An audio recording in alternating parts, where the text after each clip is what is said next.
மாணவர்கள், இன்னைக்கு நம்ம என்ன பாடப்பகுதி பார்க்க போறோம் அப்படின்னா இந்திய அரசியலமைப்பு. இந்த இந்திய அரசியலமைப்புல நம்ம எதெல்லாம் முடிச்சிருக்கோம் அப்படின்னா பார்ட் 5. பார்ட் 5 எதை பத்தி சொன்னோம் அப்படின்னா யூனியன் கவர்மெண்ட், மத்திய அரசாங்கம். மத்திய அரசாங்கம் ஆர்டிகல் 52 இருந்து 151 வரைக்கும் மத்திய அரசாங்கத்தை பத்தி. ஓகேவா? சரி மாணவர்கள், ஒரு விஷயம் நான் சொல்றேன், கவனிச்சுக்கோங்க. உங்களுக்கு நடத்தும்போது ஏதாவது டவுட் வந்துச்சு அப்படின்னா பக்கத்துல நோட்டுக்கான வச்சு எழுதி வச்சுக்கோங்க. கடைசியா நான் யூடியூப்ல வந்து லைவ் செக்ஷன்ல உங்களுக்கு நான் அதை கிளியர் பண்றேன். ஓகேவா? சரி, பார்ட் 5 மத்திய அரசாங்கம் ஆர்டிகல் 52 இருந்து 151 வரைக்கும். ஓகேவா? கிளியரா இருக்கு எல்லாருக்கும்?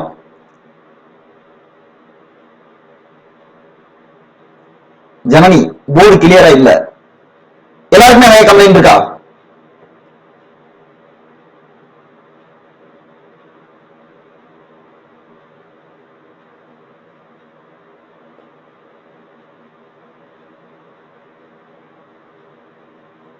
சரி வாங்க. மத்திய அரசாங்கம் ஆர்டிகல் 52 இருந்து 151. மத்திய அரசாங்கம் அப்படின்னாலே நம்ம 3 துறைகளா பிரிச்சிருந்தோம். ஒரே ஒரு ரீகால் பண்ணிட்டு போயிடலாம். 1 நிர்வாகத்துறை,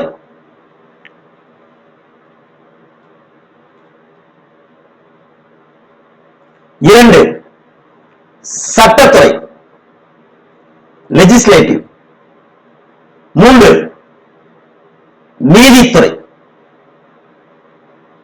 இது எல்லாமே நம்ம பார்த்ததான், ரீகால் மட்டும் பண்ணிக்கலாம். நிர்வாகத்துறை அப்படின்னா யார் வருவா அப்படின்னா குடியரசுத் தலைவர். 2வது யார் வருவா அப்படின்னா குடியரசு துணைத் தலைவர். 3வது யார் வருவா அப்படின்னா பிரதமர் மற்றும் அமைச்சர்கள் அப்படின்னு பார்த்தோம். சட்டத்துறை அப்படின்னு எடுத்துட்டோம்னா சட்டத்துறையில யார் வர்றா அப்படின்னா மத்திய அரசாங்கத்தை பொறுத்த வரைக்கும் நாடாளுமன்றம். நீதித்துறை, நீதித்துறை அப்படின்னு எடுத்துட்டோம்னா இந்தியாவுல நீதித்துறை அப்படின்றது ஒரு ஒருங்கிணைந்த அமைப்பு. இந்தியாவுல நீதித்துறை அப்படின்றது ஒரு ஒருங்கிணைந்த அமைப்பு. நம்ம ஏற்கனவே பார்த்திருக்கோம். அதாவது நீதித்துறை அப்படின்றது ஒருங்கிணைந்த அமைப்பு. உச்ச நீதிமன்றம்,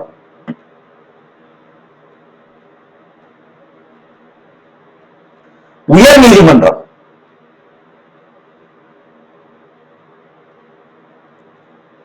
உச்ச நீதிமன்றம், உயர் நீதிமன்றம், மாவட்ட நீதிமன்றம், கீழ்நிலை நீதிமன்றங்கள், லோயர் கோர்ட்.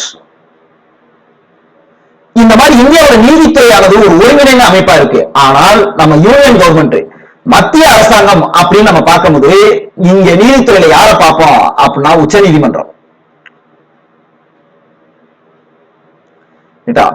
உச்ச நீதிமன்றம். அப்ப இன்னைக்கு நம்ம பார்க்க போறதோட தலைப்பு என்ன அப்படின்னு பார்த்தோம்னா உச்ச நீதிமன்றத்தை தாங்க நம்ம பார்க்க போறோம். பார்த்துக்கலாமா? சரி வாங்க, ஹெட்டிங் போடுங்க. உச்ச நீதிமன்றம். ஹெட்டிங் போடுங்க. உச்ச நீதிமன்றம்.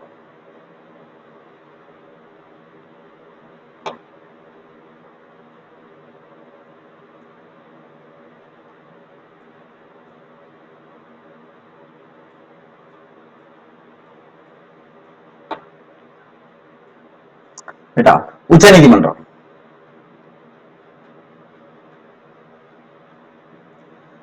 மத்திய அரசாங்கத்துல நம்ம பார்க்கும்போது எதையும் சேர்த்து பார்ப்போம் அப்படின்னா உச்ச நீதிமன்றம். மாநில அரசை பார்க்கும்போது நம்ம உயர் நீதிமன்றங்களும் கீழ்நிலை நீதிமன்றங்களும் நம்ம பார்த்துடலாம். உச்ச நீதிமன்றம், இந்த உச்ச நீதிமன்றம் எந்த பகுதியின் கீழ் வருது அப்படின்னா பகுதி 5. எந்த சரத்து அப்படின்னா ஆர்டிகல்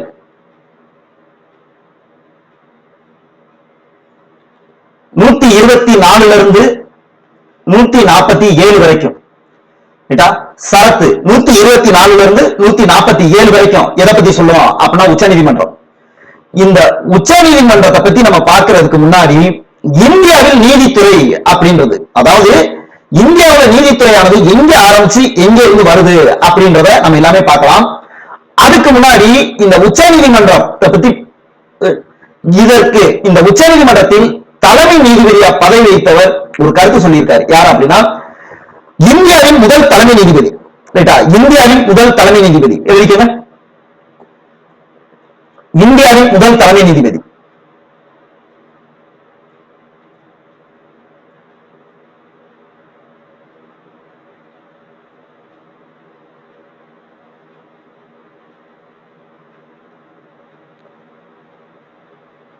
இந்தியாவின் முதல் தலைமை நீதிபதி யாரு அப்படின்னா ஹர்ஜே கானியா அப்படின்னு சொல்லுவாங்க. ஹரிலால் ஜே கானியா.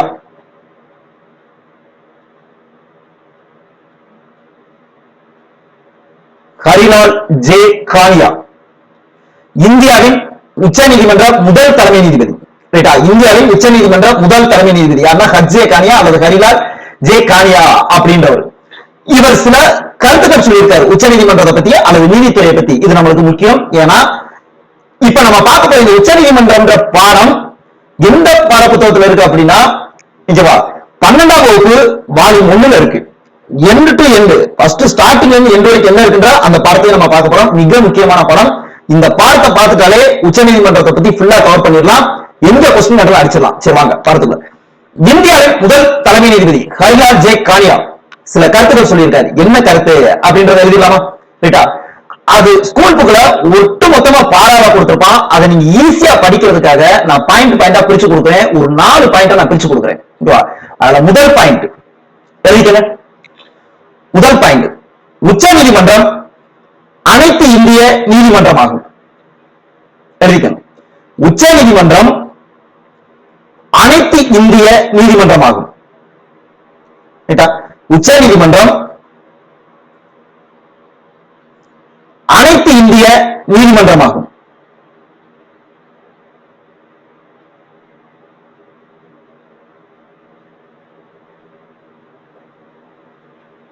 போர்டு சின்னதா தெரியுதா? நீங்க மொபைல வந்து ஃபுல் ஸ்கிரீன்ல வைங்க.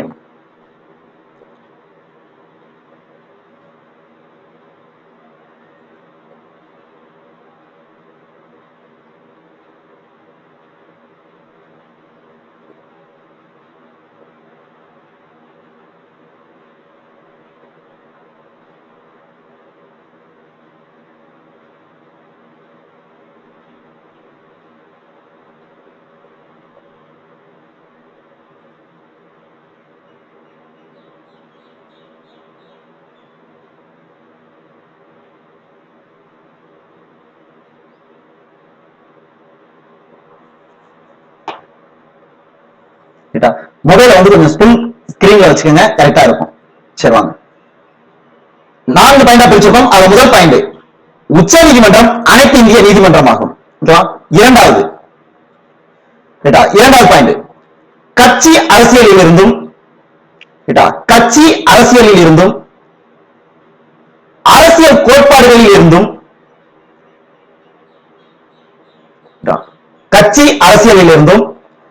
அரசியல் கோட்பாடுகளில் இருந்தும் உறுதியாக தனித்து நிற்கும். கட்சி அரசியலில் இருந்தும் அரசியல் கோட்பாடுகளில் இருந்தும் உறுதியாக தனித்து நிற்கும். அது அரசுகள் மாறுவதை குறித்து அக்கறை கொள்வதில்லை.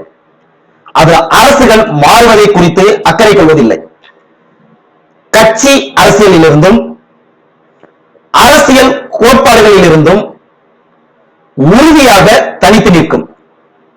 கட்சி அரசியலில் இருந்தும் அரசியல் கோட்பாடுகளில் இருந்தும் உறுதியாக தனித்து நிற்கும். அது அரசுகள் மாறுவதை குறித்து அக்கறை கொள்வதில்லை. இரண்டாவது பாயிண்ட், முதல் பாயிண்ட் உச்ச நீதிமன்றம் அனைத்து இந்திய நீதிமன்றமாகும். இரண்டாவது பாயிண்ட், கட்சி அரசியலில் இருந்தும் அரசியல் கோட்பாடுகளில் இருந்தும் உறுதியாக தனித்து நிற்கும். அது அரசுகள் மாறுவதை குறித்து அக்கறை கொள்வதில்லை. மூன்றாவது பாயிண்ட், நீதிமன்றமானது அந்த நேரத்தில் நடைமுறையில் இருக்கும் சட்டத்தின்படி நிற்கிறது. நீதிமன்றமானது அந்த நேரத்தில் நடைமுறையில் இருக்கும் சட்டத்தின்படி நிற்கிறது. மூன்றாவது பாயிண்ட், நீதிமன்றமானது அந்த நேரத்தில் நடைமுறையில் இருக்கும் சட்டத்தின்படி நிற்கிறது. நீதிமன்றமானது அந்த நேரத்தில் நடைமுறையில் இருக்கும் சட்டத்தின்படி நிற்கிறது. மூன்றாவது பாயிண்ட். நான்காவது பாயிண்ட், அனைவரின் மீதும் அனைவரின் மீதும் பரிவு நன்மதிப்பு கொண்டுள்ளது. அனைவரின் மீதும் பரிவு நன்மதிப்பு கொண்டுள்ளது. எனினும் அது யாருடனும் அணி சேர்வதில்லை. எனினும் அது யாருடனும் அணி சேர்வதில்லை. இந்த 4 பாயிண்ட் அவர் சொன்னது ரொம்ப ரொம்ப முக்கியமானது. 4வது பாயிண்ட், அனைவரின் மீதும் பரிவும் நன்மதிப்பும் கொண்டுள்ளது. எனினும் அது யாருடனும் அணி சேர்வதில்லை. இதை ரொம்ப நல்லா படிச்சு வச்சுக்கோங்க. ஏன்னா இந்த வார்த்தை ஏதாவது உன்னை கொடுத்துட்டு இது யாருடைய கூட்டுன்னு கேட்பாங்க. ரைட்டா? அப்ப இங்க நம்ம கொஸ்டின் பாயிண்ட் ஆஃப்ல பார்த்தோம்னா, இந்தியாவின் முதல் தலைமை நீதிபதி, அதாவது உச்ச நீதிமன்றத்தின் முதல் தலைமை நீதிபதி யார் அப்படின்னா ஹரிலால் ஜே கானியா. நீதித்துறையை பத்தி இவர் என்ன சொல்லியிருக்காரு அப்படின்னா, முதல் பாயிண்ட், உச்ச நீதிமன்றமானது அனைத்து இந்திய நீதிமன்றமாகும். கட்சி அரசியலிலிருந்தும் அரசியல் கோட்பாடுகளிலிருந்தும் உறுதியாக தனித்து நிற்கும். இது அரசுகள் மாறுவதை குறித்து அக்கறை கொள்வதில்லை. நீதிமன்றமானது அந்த நேரத்தில் நடைமுறையில் இருக்கும் சட்டத்தின்படி நிற்கிறது. அனைவரின் மீது பரிவும் நன்மதிப்பும் கொண்டுள்ளது. எனினும் அது யாருடனும் அணி சேர்வதில்லை. இந்த 4 பாயிண்டையும் சொன்னது யாரு அப்படின்னா ஹரிலால் ஜே கானியா. நீதித்துறையில அப்ப நம்ம பார்க்கிறது உச்ச நீதிமன்றம் நீதித்துறையில பகுதி 5 சரத்து 124 இருந்து 147 இந்தியாவின் முதல் தலைமை நீதிபதி ஹரிலால் ஜே கானியா. நீதித்துறையை பத்தி என்ன கூட்டு சொன்னார்? 4 கூட்டு பார்த்துட்டோம். ரைட்டா? இப்ப நம்ம என்ன பார்க்க போறோம் அப்படின்னா, இந்திய நீதித்துறையின் பரிணாம வளர்ச்சி.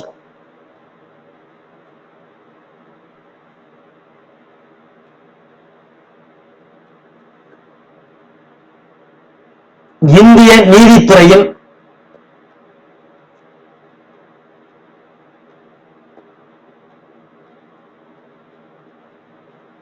பரிணாம வளர்ச்சி. இந்திய நீதித்துறையின் பரிணாம வளர்ச்சி. சரி, இந்திய நீதித்துறையின் பரிணாம வளர்ச்சி, அதாவது இந்திய நீதித்துறையின் பரிணாம வளர்ச்சி அப்படின்னா ஆரம்ப காலகட்டத்தில இருந்து இன்னைக்கு வரைக்கும் நீதித்துறையானது எப்படி இருக்கு அப்படின்றத நம்ம பார்க்க போறோம். அப்படி பார்த்தோம்னா இதை எத்தனையா பிரிக்கலாம் அப்படின்னா ஒரு 3ஆ பிரிக்கலாம். இந்திய நீதித்துறையின் பரிணாம வளர்ச்சி. 1, பண்டைய இந்தியா.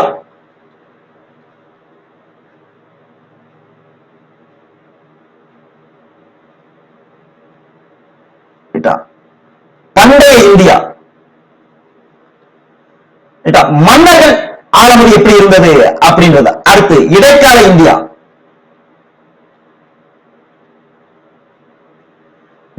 இடைக்கால இந்தியா. இடைக்கால இந்தியாவில் யார் ஆட்சி பண்ணாங்க நமக்கு தெரியும். டெல்லி சுல்தானியர்கள். அப்ப டெல்லி சுல்தானியர்களுடைய காலத்துல இந்தியாவில் நீதித்துறை எப்படி இருந்துச்சு, பேரரசுகளின் காலத்தில் எப்படி இருந்துச்சு, டெல்லி சுல்தானியர்கள் காலத்துல எப்படி இருந்துச்சு அப்படின்றத பார்க்கலாம். அடுத்து மாடர்ன் இந்தியா, நவீன இந்தியா. நவீன இந்தியா. இந்த 3 தலைப்புகளை தாங்க பார்க்க போறோம். நம்ம ஸ்கூல் புக்ல கொடுத்திருக்கிறது இந்த 3 தலைப்புகளை கொடுத்திருப்பான். அதாவது பண்டைய இந்தியா பேரரசுகளின் காலத்தில் எப்படி இருந்துச்சு நீதித்துறையானது, டெல்லி சுல்தானியர்கள் காலத்தில் எப்படி இருந்துச்சு, ஆங்கிலேயருடைய வருகைக்கு பிறகு எப்படி இருந்துச்சு. இந்த 3 விஷயம். ஆங்கிலேயருடைய வருகைக்கு பிறகு எப்படி இருந்துச்சு, அதற்கப்புறம் இந்தியாவினுடைய சுதந்திரம் பெற்று நம்ம அரசியலமைப்பு சட்டம் குடியரசு நடைமுறைக்கு வந்ததுக்கு பிறகு இந்தியாவுடைய நீதித்துறையானது எதன் அடிப்படையில் செயல்படுது அப்படின்னா அரசியலமைப்பு சட்டத்தின் அடிப்படையில் செயல்படுது இந்திய நீதித்துறை. அப்ப 1950 இருந்து தற்போது வரை நீதித்துறையில் இருக்கிறத நம்ம எப்படி படிக்கலாம் அப்படின்னா கான்டெம்பரரி இந்தியா அப்படின்னு சொல்லுவாங்க. ரைட்டா? கான்டெம்பரரி இந்தியா, அதாவது சமகால இந்தியாவுல நீதித்துறையானது எப்படி இருக்கு அப்படின்றத நம்ம பார்க்க போறோம். ஆனா ஸ்கூல் புக்ல இந்த 3 தலைப்புகள் தனித்தனியா விவரிச்சிருப்பாங்க. இந்த 3 தலைப்புகளை நம்ம விவரிச்சு படிச்சிட்டோம்னா ரொம்ப ஈஸியா இருக்கும். ஓகே? அப்படியே நீதித்துறை அப்படின்னு எடுத்துட்டாலே உச்ச நீதிமன்றம் பார்ட் 5 ஆர்டிகல் 124 இருந்து 147. எடுத்த உடனே இந்திய உச்ச நீதிமன்றத்தின் முதல் தலைமை நீதிபதியான ஹரிலால் ஜே கானியா என்ன கூட்டு சொன்னாங்க? 4 கூட்டு முக்கியம். அதற்கடுத்து நம்ம என்ன பண்ண போறோம் அப்படின்னா இந்திய நீதித்துறையின் பரிணாம வளர்ச்சி. அந்த பரிணாம வளர்ச்சி எதன் அடிப்படையில் பார்க்க போறோம் அப்படின்னா 3 ஹெட்டிங்க பிரிச்சிருக்கோம். பண்டைய India, ancient history, medieval history, modern history அப்படின்னு நம்ம பிரிச்சிருக்கோம். இதுல முதல்ல நம்ம பார்க்க போறது என்ன அப்படின்னா பண்டைய இந்தியா. போயிடலாமா உள்ள? பண்டைய இந்தியா ஹெட்டிங் போட்டுங்க. பண்டைய இந்தியா.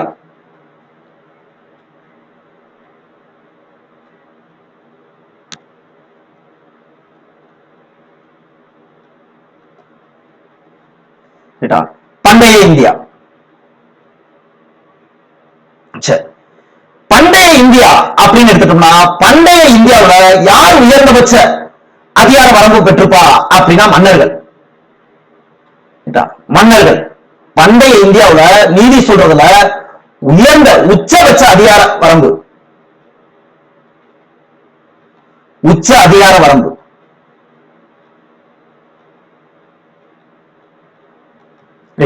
உச்ச அதிகார வரம்பு. நல்லா கவனிச்சுக்கங்க. இங்க ஒரு விஷயத்தை நீங்க நல்லா புரிஞ்சுக்கங்க.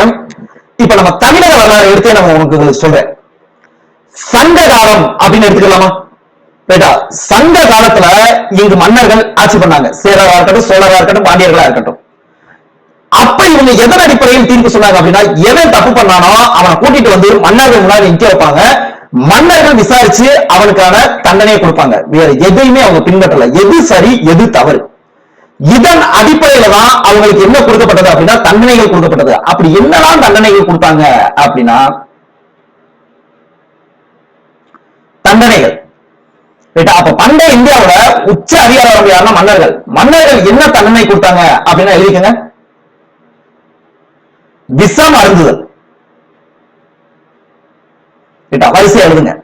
உச்ச அதிகார வரம்பு யாருக்குன்னா மன்னர்கள்ட்ட. தண்டனைகள் என்ன தண்டனை கொடுத்தாங்க அப்படின்னா விஷம் அருந்துதல், தீ குளித்தல்.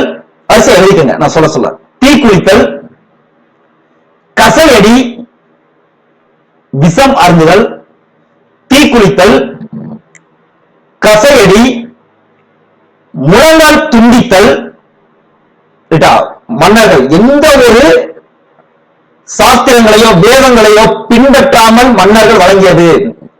பின்னாடி நடத்தும்போது உங்களுக்கு புரிஞ்சிடும். எது சரி எது தவறுன்னு பார்த்து மட்டும் கொடுத்த தண்டனை விஷம் அருந்துதல், தீக்குளித்தல், கசையடி, முழங்கால் துண்டித்தல்.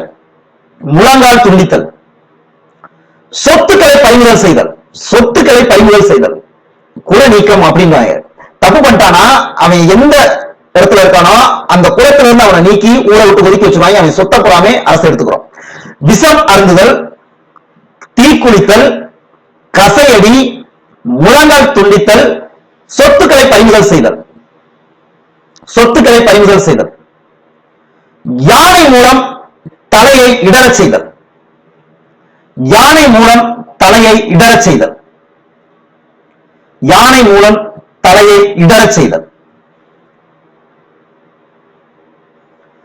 யானை மூலம் தலையை இடறச் செய்தல்.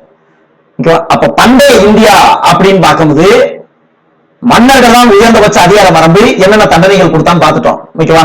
இதற்கு அடுத்து தாங்க இந்த பண்டைய இந்தியாவில் ஒரு பிரச்சனை ஆரம்பிக்குது. என்ன அப்படின்னா, பிராமணர்கள் ஆதிக்கம். ஹெட்டிங் போடலாமா? பிராமணர்கள் ஆதிக்கம். பிராமணர்கள் ஆதிக்கம் ஹெட்டிங் போடுங்க. பண்டைய இந்தியாவில்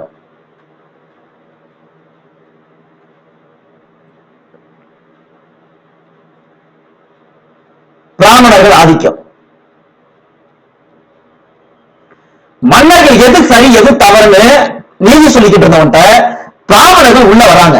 பிராமணர்கள் உள்ள வந்து என்ன பண்றாங்கன்னா, பிராமணர்கள் ஆதிக்கத்தின் கீழ் மன்னர்களை புறாமே கொண்டு வராங்க.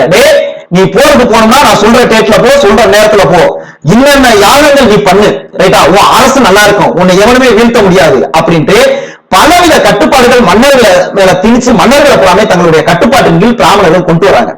அப்படி பிராமணர்கள் வந்ததுக்கு அப்புறம் எதன் அடிப்படையில் நீதி வழங்கப்பட்டது இந்தியாவில் அப்படின்னா ஸ்மிருதியின் அடிப்படையில் வழங்கப்பட்டது.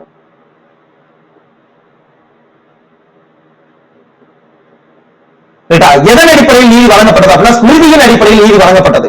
புரியுதா? அதுக்கு முன்னாடி வரைக்கும் மன்னர்கள் எது சரி எது தவறுன்னு பார்த்து தண்டனை கொடுத்துக்கிட்டு இருந்தவன் பிராமணர்கள் ஆதிக்கம் நிறைந்ததுக்கு அப்புறம் பிராமணர்கள் எழுதி வச்ச இந்த ஸ்மிருதியின் அடிப்படையில் தண்டனைகள் வழங்கப்பட்டது. அப்படி என்ன ஸ்மிருதியின் அடிப்படையில் தண்டனை வழங்கப்பட்டது அப்படின்னா, ஒண்ணு மனுஸ்மிருதி, மனுஸ்மிருதி. இரண்டு நாரதர் ஸ்மிருதி, நாரதர் ஸ்மிருதி. மூன்று யக்ஞ வாக்கிய ஸ்மிருதி, யக்ஞ வாக்கிய ஸ்மிருதி. புரியுதா? மன்னர்கள் என்ன கொடுத்துக்கிட்டு தான் அதுக்கப்புறம் பிராமணர்கள் ஆதிக்கம் வந்ததுக்கு அப்புறம் எதன் அடிப்படையில் தண்டனை வழங்கப்பட்டது அப்படின்னா ஸ்மிருதியின் அடிப்படையில் வழங்கப்பட்டது. அது என்னென்ன ஸ்மிருதியின் அடிப்படையில் வழங்கப்பட்டது அப்படின்னா, ஒன்று மனுஸ்மிருதி, நாரத ஸ்மிருதி, யக்ஞ வாக்கிய ஸ்மிருதி. ரைட்டா? இந்த 3 ஸ்மிருதியில நம்ம மிக முக்கியமா பார்க்க வேண்டியது என்ன அப்படின்னா மனுஸ்மிருதி. பார்க்கலாமா? கேட்டிங் கொடுங்க. மனுஸ்மிருதி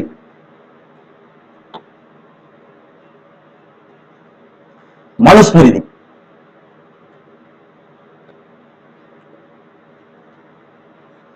மனுஸ்மிருதி மனுஸ்மிருதி என்ன சொல்லுச்சு அப்படின்னா வர்ணம் எழுதிக்கங்க. வர்ணம் அதாவது சாதி படிநிலை அமைப்பை உயர்த்தி பிடித்தது. எழுதிக்கங்க. வர்ணத்துக்கு நேரம் மனுஸ்மிருதி வர்ணம் சாதி படிநிலை அமைப்பை உயர்த்தி பிடித்தது. நமக்கு தெரியும் வர்ணம் அப்படின்னா பிராமணர்கள் உயர்ந்தவர்கள். பிராமணர்களுக்கு அடுத்த நிலையில யார் இருப்பா? சத்திரியர்கள். சத்திரியர்களுக்கு அடுத்து யார் இருப்பா அப்படின்னா வைசியர். வைசியர்களுக்கு அடுத்து யார் இருப்பா அப்படின்னா சூத்திரர்கள்.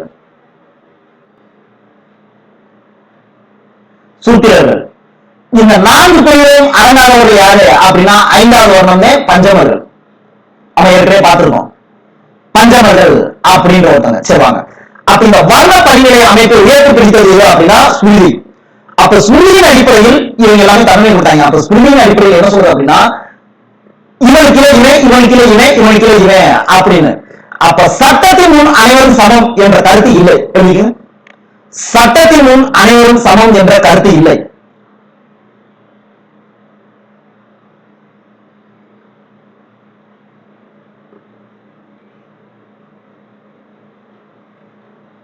அனைவரும் சமம்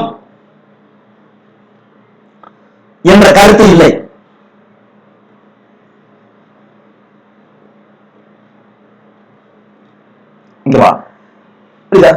இந்த மனுஸ்மிருதியில யார் காக்கப்பட்டா அப்படின்னா பிராமணர்கள் காக்கப்பட்டனர். என்னன்றத சொல்றேன். பிராமணர்கள் காக்கப்பட்டனர்.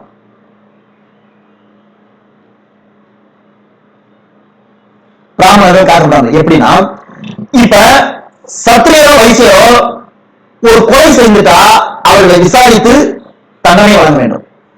சூத்திரர்கள் ஒரு கொலை செய்துட்டா விசாரணை கிடையாது. அவன் குற்றம் சொல்றாலே போதும், அவனுக்கு தண்டனை வழங்கப்பட்டது. புரியுதா? மனுஸ்மிருதி எப்படி சொல்றா?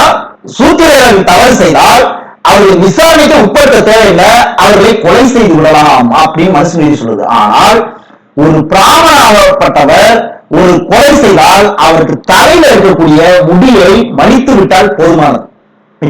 தலையில் இருக்கக்கூடிய முடியை மடித்து விட்டால் போதுமானது. ஓகேவா? அதுதான் அவருக்கு தண்டனை. அப்ப அவர் என்ன தவறு பண்ணலாம், மற்றவங்க தவறு பண்ணா உடனடியாக தண்டிக்கப்பட வேண்டும் அப்படின்றது இதுதான் மனுஸ்மிருதியில சொல்லியிருக்கக்கூடியது. ஓகேவா? சரி, அப்ப நம்ம மனுஸ்மிருதி பார்த்தாச்சு. வர்ணம் அடிப்படை சட்டத்தின் முன் சமம் என்ற கருத்து இல்லை, பிராமணர்கள் காரணப்பட்டனர். அடுத்து நம்மளுக்கு இருக்கக்கூடியது எது அப்படின்னா மிக முக்கியமான அர்த்த சாஸ்திரம். அடுத்த நூல்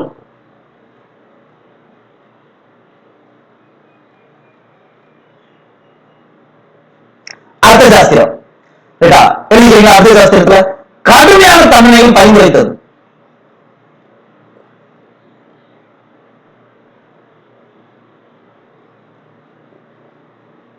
கடுமையான தண்டனைகள் பரிந்துரைத்தது. அர்த்த சாஸ்திரம் கடுமையான தண்டனைகள் பரிந்துரைத்தது.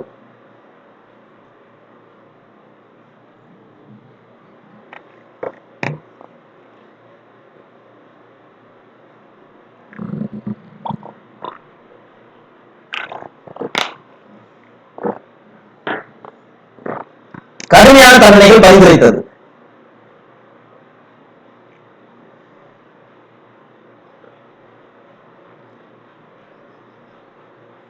பெண்களுக்கு எதிரான தீர்ப்பு. பெண்களுக்கு எதிரான தீர்ப்பு.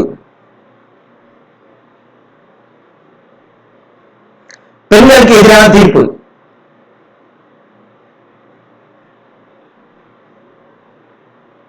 பெண்களுக்கு எதிரான தீர்ப்பு.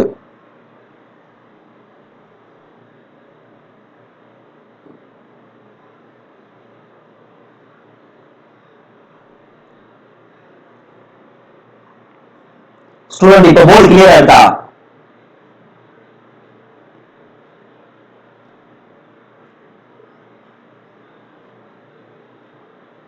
மாணவர்கள் கொஞ்சம் டக்கு டக்கு டக்கு கமெண்ட்ல தட்டி விடுங்க.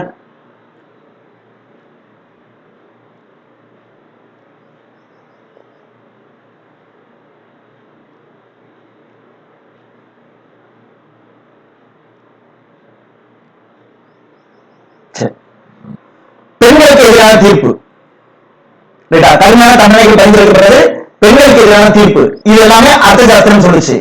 அப்ப நல்ல ஒரு விஷயத்தை கவனிச்சுக்கோங்க. மன்னர்கள், அதாவது இந்த பிராமணர்களுடைய ஆதிக்கம் வர்றதுக்கு முன்னாடி நாட்டுல எப்படி தண்டனை இருந்துச்சு, அவர்கள் வந்ததற்கு பிறகு எதன் அடிப்படையில் தீர்ப்புகள், எந்த நூலின் அடிப்படையில் தீர்ப்புகள் வழங்கப்பட்டது, ஸ்மிருதிகளின் அடிப்படையில் அதுல யார் காட்டப்பட்டா, யார் வேண்டுமென்றே தண்டிக்கப்பட்டா அப்படின்றத இதுல நம்ம பார்த்தோம். அப்ப இது ரெண்டையும் எது வந்து உடைக்குது அப்படின்னா நல்லா கவனிச்சுக்கோங்க.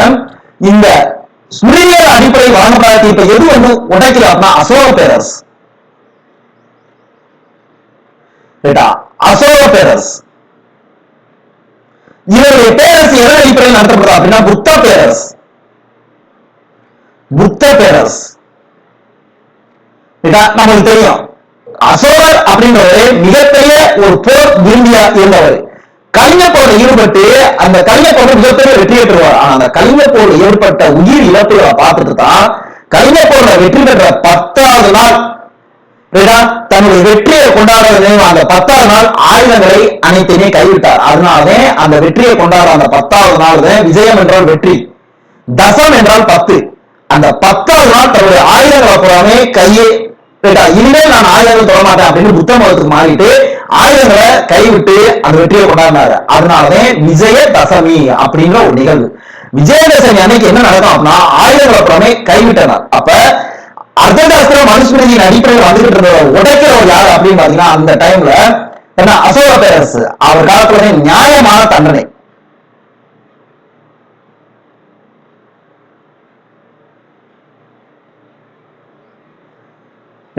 நியாயமான தண்டனை, கொடிய குற்றங்கள் நீக்கம்.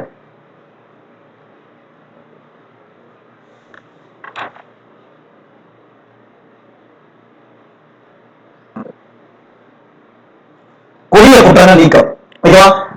இப்ப 3 கான்செப்ட் பார்த்திருக்கோம், தெளிவா புரிஞ்சுக்கணும். ஒன்று, பிராமணர்கள் இல்லாத போது நீதி எப்படி வழங்கப்பட்டார்கள், மன்னர்கள் உச்சபட்ச அதிகாரம்.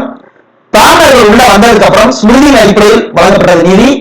அந்த ஸ்மிருதி எல்லாமே உடச்சு நியாயமான தண்டனையை கொடிய குற்றங்களை போடாம நீக்கிறது யார் அப்படின்னா அசோக பேரரசு. இந்த 3 கான்செப்ட் புரியுதா? சரி, இப்ப கவனிச்சுக்கோங்க. இந்த ஸ்மிருதியின் அடிப்படையில் தண்டனை வழங்கப்படுறத நம்ம பார்க்கலாமா? அப்படி என்ன தண்டனையா வழங்கினாங்க அப்படின்றத பார்க்கலாமா? எழுதிக்கிறேன். கடும் சோதனை. கடும் சோதனை. கடும் சோதனை அதாவது ஒரு 7 வகையான தண்டனைகள் வழங்கப்பட்டது. அதைத்தான் இப்ப நம்ம பார்க்க போறோம். 7 வகையான தண்டனைகள் வழங்கப்பட்டது. அதுல ஒன்று, முதல்ல ஊற்று நீர் சோதனை.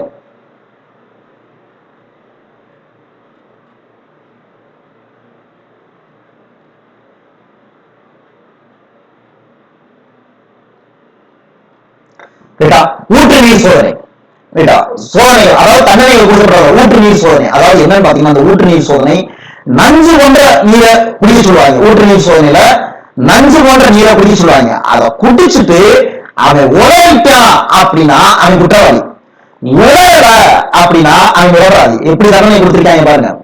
ஊற்று நீர் சோதனை நஞ்சு போன்ற நீரை குடிக்க சொல்லுவாங்களாமா. அதை குடிச்சுட்டு அவன் உழைட்டானா குற்றவாளி, உணராத பட்சத்துல அவன் நிரபராதி. இதுதான் ஊற்று நீர் சோதனை. ஓகேவா? முதல்ல சரி இல்லையா சார்? 2, தண்ணீர் முறை.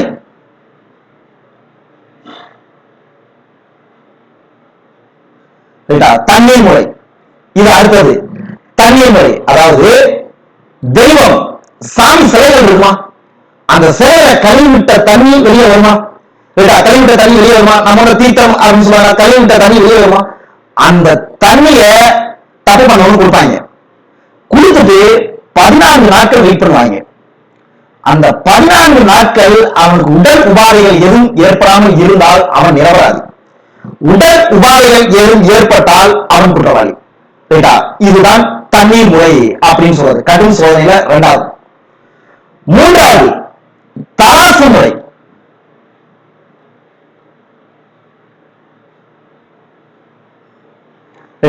தராசு முறை 3.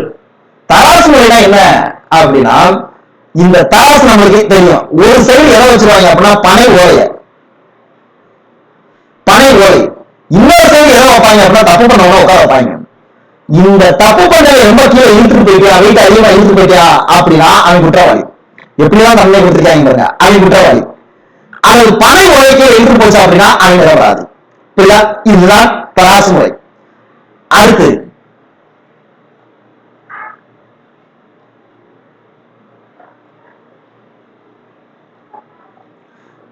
நெருப்பு சோதனை. ரைட்டா?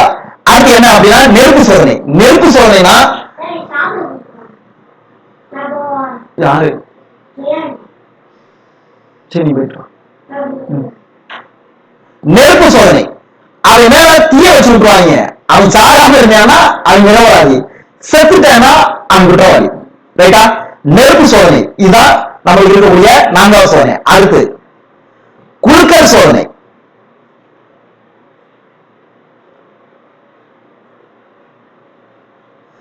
ஊற்று நீர் சோதனை, தண்ணீர் முறை, தராசு முறை, நெருப்பு சோதனை. அடுத்து குழுக்கள் சோதனை.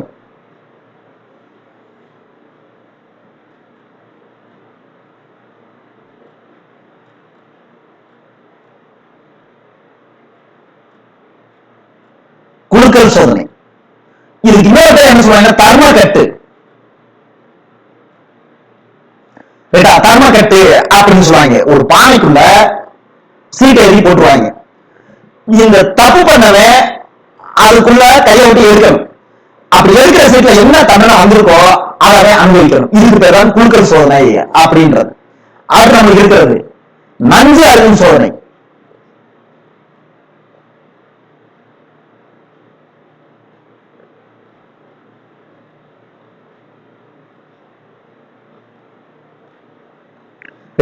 நன்கு அறிவும் சோதனை. நன்கு அறிவும் சோதனை விஷத்தை கொடுத்து குடிக்க சொல்றது. சாதாரண இருந்தேன்னா நிரபராதி, சேர்த்துட்டேனா குற்றவாளி. அடுத்து அரிசி தானிய சோதனை.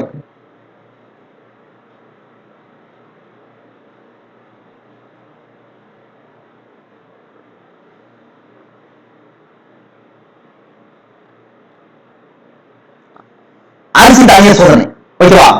அரிசி தானிய சோதனை அப்படின்னு எடுத்துட்டோம்னா இது என்ன பாத்தீங்கன்னா, உணவு நீக்கப்படாத தானியம். நெல் இருக்கா, நெல்லை கொடுத்து அவனுக்கு உழுவு சொல்லுவாங்க. ரைட்டா? அரிசி தானிய சோதனை நெல்லை கொடுத்து உழுவு சொல்லுவாங்க. அப்ப பச்சை நெல்ல அவன் முழுகும் போது அவன் தொண்டையில எல்லாமே கீறி ரத்தம் வந்துருச்சு அப்படின்னா அவன் குற்றவாளி. ரைட்டா? அப்படி ரத்தம் வரல அப்படின்னா அவன் நிரபராதி. எப்படி தண்டனை இருக்கீங்களா? அப்ப கம்பல்சரி எவையா நெல்லோட அந்த உண்மையோட திண்டாலும் ரத்தம் வரத்தையும் செய்யும். ஓகேவா? இப்படி எல்லாம் தண்டனை கொடுத்திருக்காங்க. அப்படி ஒரு 7 தண்டனைகள் கொடுக்கப்பட்டது. ஓகேவா? பிராமணர்கள் ஆதிக்கம் நிறைந்தப்ப, அதாவது பண்டைய இந்தியாவில் ஊற்று நீர் சோதனை, தண்ணீர் முறை, தராசு முறை, நெருப்பு சோதனை, குழுக்கள் சோதனை, நஞ்சு அறிவு சோதனை, அரிசி தானிய சோதனை. ஓகேவா? இது எல்லாமே அப்ப சிம்பிளா ஒரே ரீகால் பண்ணிருங்க. உச்ச நீதிமன்றம் பார்த்தோம், கையால் ஜெயக்கான 4 பாயிண்ட்ல பார்த்தோம். அதை முடிச்சுட்டு 3ஆ பிரிச்சிருந்தோம். பண்டைய கால இந்தியா, இடைக்கால இந்தியா, நவீன கால இந்தியா அப்படின்னு. பண்டைய இந்தியாவுல பிராமணர்கள் வர்றதுக்கு முன்னாடி இந்தியாவில் எப்படி நீதி வழங்கப்பட்டது, பிராமணர்கள் வந்ததுக்கு பின்னாடி எப்படி நீதி வழங்கப்பட்டது ஸ்மிருதியின் அடிப்படையில்.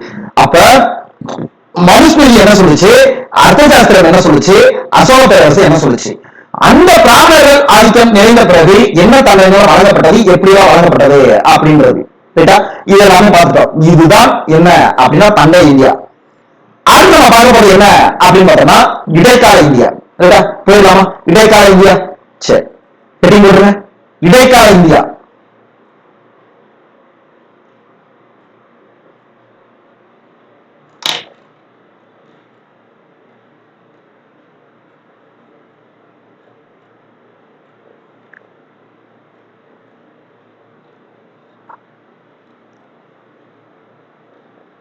இடைக்கால இந்தியா.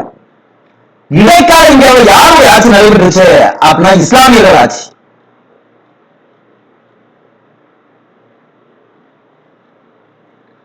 இஸ்லாமியர்கள் ஆட்சி. அப்ப இஸ்லாமியர்கள் ஆட்சி அப்படின்னா நம்ம குறிப்பிட்டு யார சொல்றோம் அப்படின்னா டெல்லி சுல்தான்.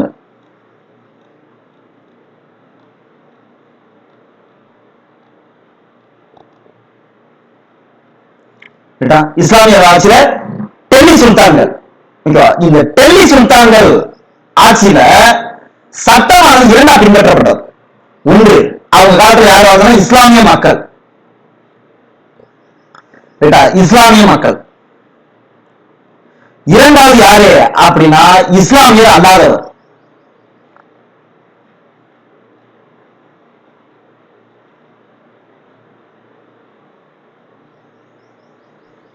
இஸ்லாமியர் அல்லாதவர்கள். நல்லா வார்த்தையை நல்லா கவனிக்கணும்.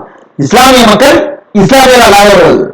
இஸ்லாமிய மக்கள் இந்துக்கள் அப்படிங்கிற கிடையாது. அப்ப வரைக்கும் இந்துங்கிற ஒரு சொல்லே கிடையாது. நல்லா கவனிச்சுங்க. இந்துங்கிற ஒரு சொல்லு கிடையவே கிடையாது. இஸ்லாமிய மக்கள், அதற்கப்புறம் கிறிஸ்தவ மக்கள். அப்ப இந்த ரெண்டு பேரும் இல்லாதவங்க எப்படி நம்ம வகைப்படுத்தணும் அப்படின்றது இந்துங்கிற ஒண்ணு ஆங்கிலேயர்கள் கொண்டு வந்த ஒரு வார்த்தை. புரியுதா? அதனால நம்ம என்ன பாக்குறோம்னா இஸ்லாமிய மக்கள், இஸ்லாமிய அல்லாதவர்கள் அப்படின்னு நம்ம பாக்குறோம். சரி, இஸ்லாமிய மக்களுக்கு என்ன சட்டம் அப்படின்னா இஸ்லாமிய சட்டம்.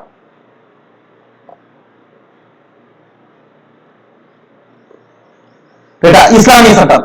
இஸ்லாமிய அல்லாதவர்களுக்கு என்ன சட்டம் அப்படின்னா கிராம நடைமுறை. கிராம நடைமுறை. இந்த இடைக்கால இந்தியாவில் இஸ்லாமியர்கள் எங்கே வந்து ஆட்சி பண்ணாலுமே இந்தியாவில யாருமே அவங்க எங்க நாட்டை விட்டு போகிறான்னு நம்ம விரட்டினதே கிடையாது. ஏற்கனவே கிளாஸ்ல சொல்லியிருக்கேன். நாட்டை விட்டு விரட்டினதே கிடையாது. அது நம்மள எத்தனை வருஷம் ஆண்டாலும் நம்ம அமைதியாக இருந்தோம். இந்த அவன் ஒரு நிலப்பகுதியை கைப்பற்ற வரும்போது அடிக்கடி போர் நிகழ்ந்துச்சே தவிர இந்த நாட்டை விட்டு அவன் போகணும் வைக்கணும்னு நடக்கவே கிடையாது. ஏன் கிடையாது அப்படின்னா அவன் எந்த ஒரு இடத்திலையும் இஸ்லாமிய அல்லாத மக்கள் கடைபிடித்த தெய்வங்களையோ சட்ட திட்டங்களையோ எதுலையுமே அவன் தலையிடல. அப்ப இஸ்லாமிய மக்களுக்கு நான் இஸ்லாமிய சட்டத்தை வச்சுக்கிறேன். இஸ்லாமிய அல்லாத மக்களுக்கு நீ தற்போது என்ன சட்டம் வச்சிருக்க அதே ஃபாலோ பண்ணிக்கிறான். அவன் எந்த ஒரு வழிபாட்டு முறைகளையும் சட்ட திட்டங்களையும் இஸ்லாமியர்கள் தலையிடல. அதனாலதான் அவனை எதிர்த்து சுதந்திரம் கேட்கல. ஆங்கிலேயர்கள் இங்க வந்ததுக்கு அப்புறம் என்ன நடந்துச்சு அப்படின்னு பாத்தீங்கன்னா அவன் இந்த மாதிரி எல்லாம் பிரிவினை சட்டம் இருக்கக்கூடாது. எல்லாருக்குமே ஒரே சட்டம், சட்டத்தின் அனைவரும் சமம், எல்லாருக்குமே ஒரே சட்டம் ஒன்னா கொண்டு வந்தேன். இவங்க எதெல்லாம் புரியாம நம்ம சொல்லிக்கிட்டு இருந்தோமோ அதை பூராமே ஆங்கிலேயர் அடிச்சு உடச்சு சட்டம் போட்டு தகர்த்தேன். புரியுதா? பெண் சிசு கொலை, உடல்வெட்ட ஏறுதல், நரபலி இடுதல், இது எல்லாமே இந்து மக்களுடைய புனிதம் சொல்லிக்கிட்டு இருந்தத இதெல்லாம் மூலத்தனம்டா அப்படின்ட்டு ஆங்கிலேயர்கள் எதுல கை வச்சான் அப்படின்னா நம்மளுடைய சட்ட திட்டத்திலையும் வழிபாட்டு முறைகளையும் கை வச்சான். அதனாலதான் அப்ப இது இருந்தாங்கன்னா நம்மளுடைய அனைத்தும் பறிக்கப்பட்டு விடும். அப்படின்னா யாரை எதிர்த்து நம்ம சுதந்திரம் கேட்க ஆரம்பிச்சோம்னா ஆங்கிலேயர் எதிர்த்து. ஆங்கிலேயர்கள் மட்டும் இந்த நடைமுறையில இந்துக்கள் பின்பற்றிய அல்லது இந்தியர்கள் பின்பற்றிய ஒரு நடைமுறையில அது தெய்வ வழிபாட்டு முறையா இருக்கட்டும் இல்ல சட்டத்திட்ட நடைமுறையா இருக்கட்டும் அதை கை வைக்காம இருந்திருந்தா அப்படின்னா இன்ன வரைக்கும் நம்ம ஆண்டுகிட்டு இருந்திருக்கோம். இதுதான் உண்மையானது.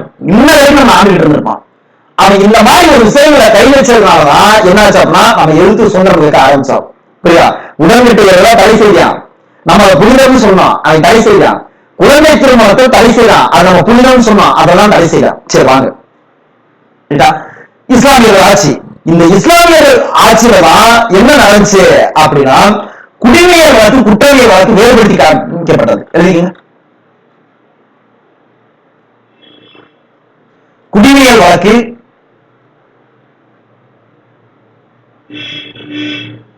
குற்றவியல் வழக்கு வேறுபடுத்தி காமிக்கப்பட்டது. வேறுபடுத்தி காமிக்கப்பட்டது. குடிமையல் வழக்கு குற்றவியல் வழக்கு வேறுபடுத்தி காமிக்கப்பட்டது. கொடிய குற்றமாக கருதப்பட்டது எது அப்படின்னா இறைபலி வழக்கு. எண்ணி கட்டணி வைங்க. கொடிய குற்றமாக கருதப்பட்டது எது அப்படின்னா இறைபலி வழக்கு. இறைபலி வழக்கு கொடிய குற்றமாக கருதப்பட்டது எது அப்படின்னா இறைபலி வழக்கு. தெய்வத்தை யாராவது பழிச்சாங்க அப்படின்னா அது மிகப்பெரிய கொடிய குற்றமாக கருதப்பட்டது. கொடிய குற்றமாக கருதப்பட்டது. இது வரைக்கும் நம்ம காமனா பார்த்தது. கொஸ்டின் ஏரியான்றது இதுவே வருது. கொஸ்டின் ஏரியான்றது இதுவே வருது. போயிடலாமா? போயிடலாமா மாணவர்கள்?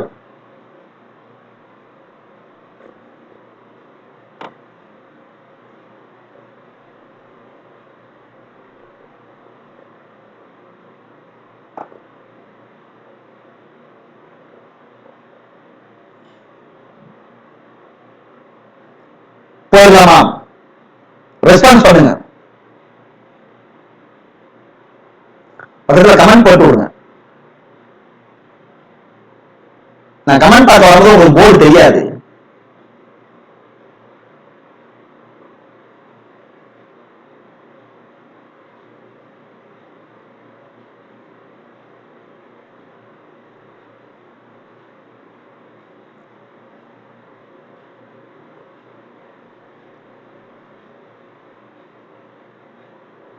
கிளாஸ் கிளியரா இருக்குல்ல?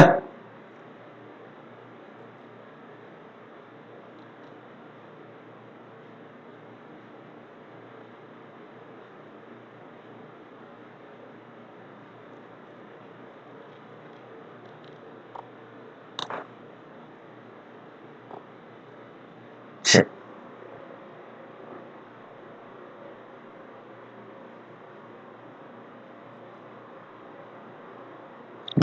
இப்ப நம்ம பார்க்கிறது இடைக்கால இந்தியாவில். சரி, இடைக்கால இந்தியாவில் நம்ம இஸ்லாமிய மக்களுக்கு இஸ்லாமிய சட்டம், இஸ்லாமிய அல்லாதவர்கள் கிராம அளவை குடிமையல் வழக்கு குற்றவியல் வழக்கில் பிரிக்கப்பட்டது. மிகப்பெரிய பெரிய குற்றமாக கருதப்பட்டது இறைவழி வழக்கு. சரி, இந்த காலத்துல இதுவே ரொம்ப முக்கியமான ஒண்ணு, நல்லா கவனிச்சுக்கோங்க. என்ன அப்படின்னா, நீதி வழங்குறவங்களுக்கு என்ன பேர், அதாவது உச்ச அதிகாரம் யார்கிட்ட இருந்துச்சு அப்படின்றது. இடைக்கால இந்தியாவுல உச்ச அதிகாரம் யார்கிட்ட அப்படின்னா சுல்தான் சுல்தானா, சுல்தான் சுல்தானா.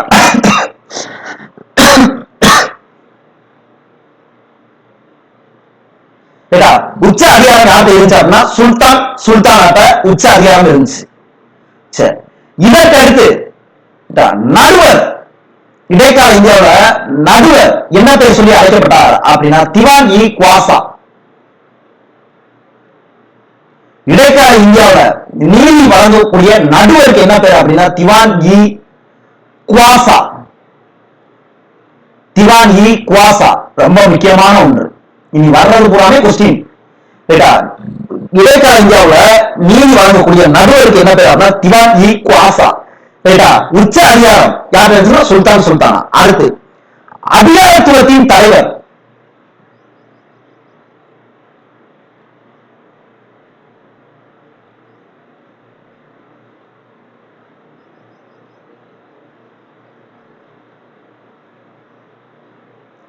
அதிகாரத்துவத்தின் தலைவர் என்ன பேர் அப்படின்னா திவான் இ மசலிம். திவான் இ மசலிம் அதிகாரத்துவத்தின் தலைவர் யார் அப்படின்னா திவான் இ மசலிம். திவான் இ மசலிம் அதிகாரத்துவத்தின் தலைவர். அடுத்து தலைமை தளபதி,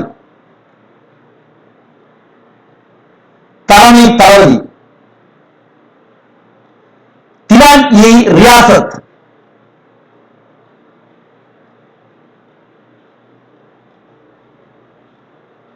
திவான் இ ரியாசத் தலைமை தளபதி. அப்ப உச்ச அதிகாரம் யார் இருந்துச்சுன்னா சுல்தான் சுல்தானா. நடுவர் பேர் என்ன அப்படின்னா திவான் இ குவாசா. அதிகாரத்துவத்தின் தலைவர் பேர் என்ன அப்படின்னா திவான் இ மசலிம். தலைமை தளபதிக்கு பேர் என்ன அப்படின்னா திவான் இ ரியாசத்.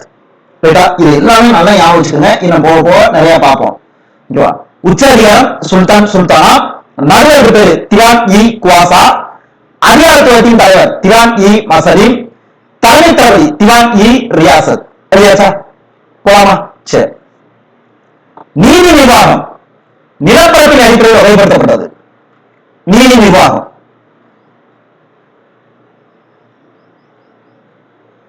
நீதி நிர்வாகம் அதாவது கோர்ட் எப்படி ஏற்படுத்திருக்காங்க அப்படின்றது இன்னைக்கு சொல்றோமா? Lower court, district court, high court, supreme court அப்படின்றத அப்ப எப்படியெல்லாம் ஏற்படுத்திருக்காங்க அப்படின்னா நீதி நிர்வாகம் நிலப்பரப்பின் அடிப்படையில். நீதி நிர்வாகம் நிலப்பரப்பின் அடிப்படையில் எப்படி வகைப்படுத்தப்பட்டிருந்துச்சு அப்படின்னா தலைநகரம்,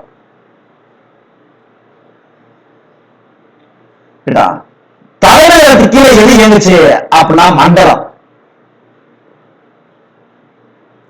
மண்டலத்துக்கு கீழே எது இயங்குச்சு அப்படின்னா மாவட்டம், மாவட்டத்துக்கு கீழே எது இயங்குச்சு அப்படின்னா பர்கானா,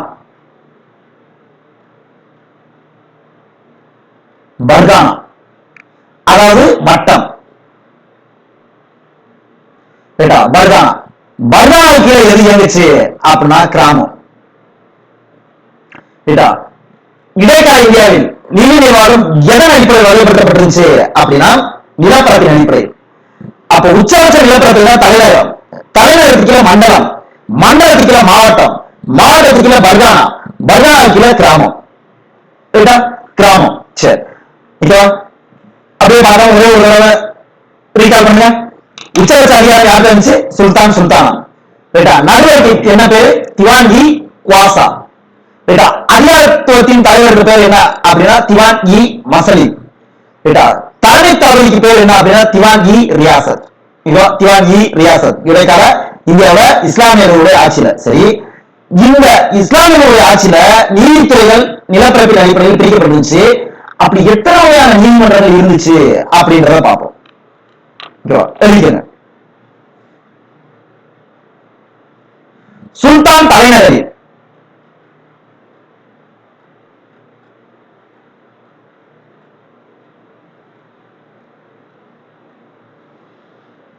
சுல்தான் தலைநகரில் 6 வகையான நீதிமன்றங்கள் இருந்தன.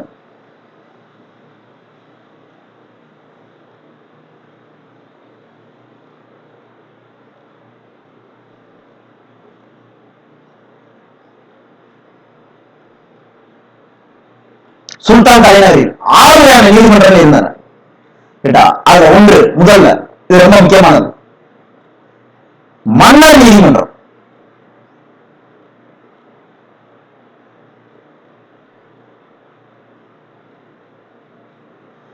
ஒன்று மன்னர் நீதிமன்றம். 2 மேல்முறையீட்டு உச்ச நீதிமன்றம்.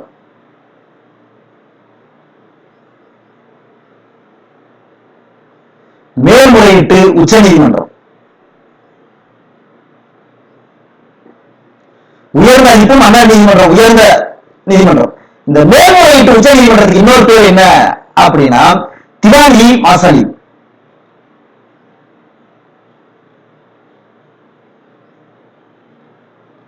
மசாலி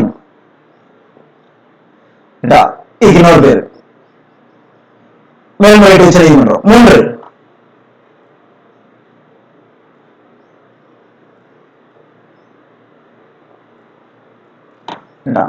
குடிமையியல் வழக்கு உச்ச நீதிமன்றம்.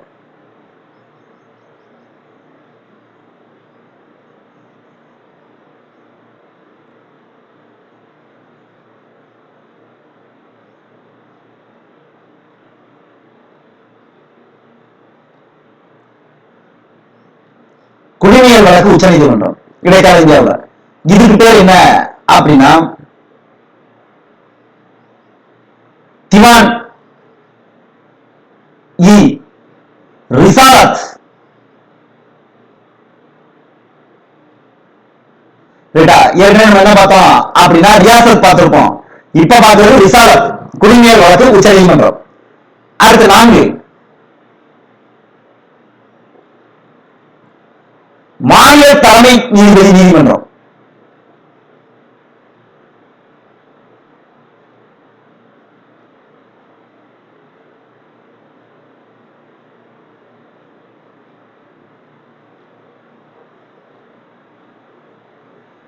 மாநில தலைமை நீதிபதி நீதிமன்றம் 4வது இருந்தது. இதுக்கு என்ன பேரு அப்படின்னா சத்ரேஜரா நீதிமன்றம்.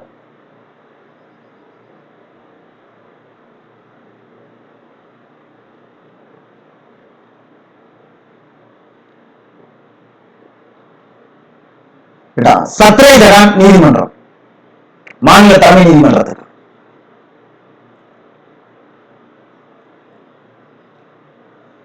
அடுத்து 5 தலைமை நீதிபதி நீதிமன்றம்.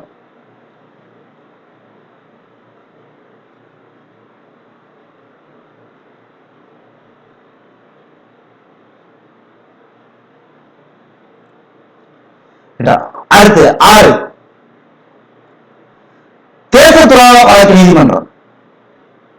இந்த ஒரு ஏரியா கொஸ்டின் ஏரியா, ஆனா கொஞ்சம் ரேராக இருக்கும், கஷ்டமா இருக்கும், படிச்சுதே ஆகணும். தேச துரோக வழக்குகள் நீதிமன்றம்.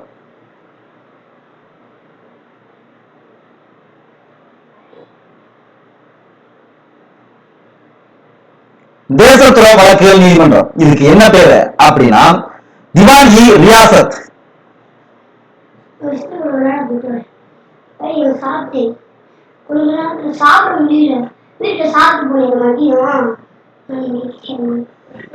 திவான் இ ரியாசத் திவான் இ ரியாசத். ஒரு நிமிஷம் வெயிட் பண்ணுங்க. இது மட்டும் எழுதிக்கிட்டுங்க.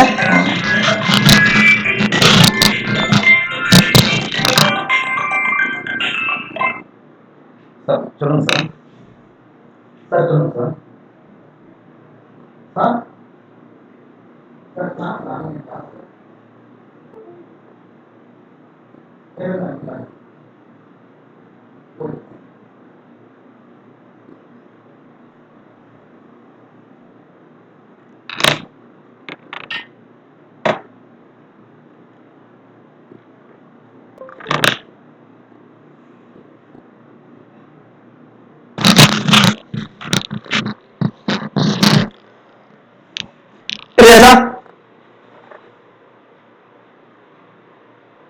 ஆறு வகையான நீதிமன்றங்கள்.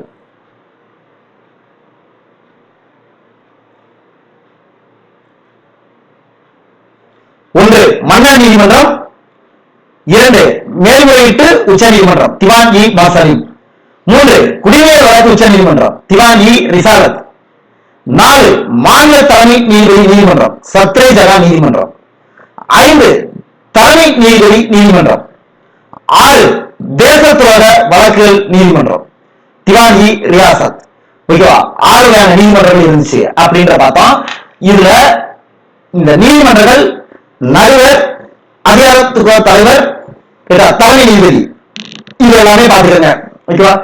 இப்ப நம்ம பார்க்க வேண்டியது இந்த ஆறு வகையான நீதிமன்றங்கள் இருந்துச்சா, இதை ஒவ்வொன்றையும் இப்ப நம்ம பார்க்க போறோம்.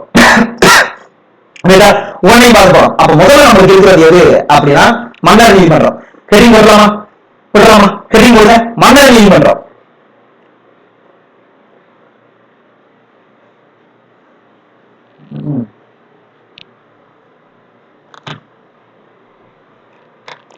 மன்னர் நீதிமன்றம்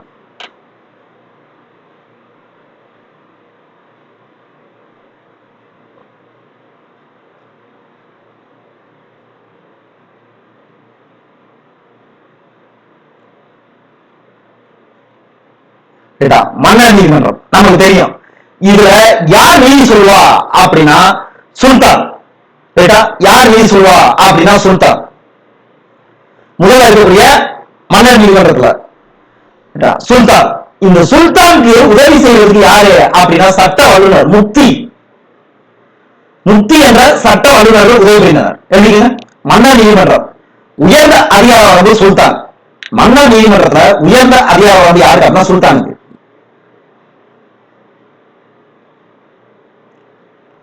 உயர்ந்த அதிகாரம் வந்து யாருக்கு அப்படின்னா சுல்தானுக்கு. முக்தி சட்ட வல்லுநர்கள் சுல்தான் உதவினர். முக்தி என்ற சட்ட வல்லுநர்கள் சுல்தான் உதவினர். முக்தி என்ற சட்ட வல்லுநர்கள் சுல்தான் உதவினர்.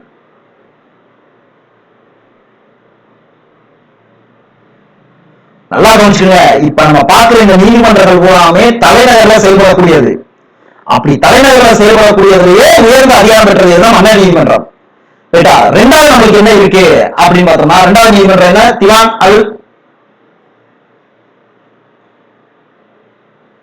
திவான் இ பசலிம், திவான் இ ரிசாலத், 2, 3 போயிடலாமா? அடுத்த ஹெட்டிங் போடுங்க. திவான் அல் பசலிம், திவான் இ ரிசாலத். இந்த ரெண்டு நீதிமன்றம் நல்லா கவனிச்சுங்க. இந்த திவான் அல் வசலிம் அப்படின்றது எதை விசாரிக்க அப்படின்னா தேச துரோக வழக்கு.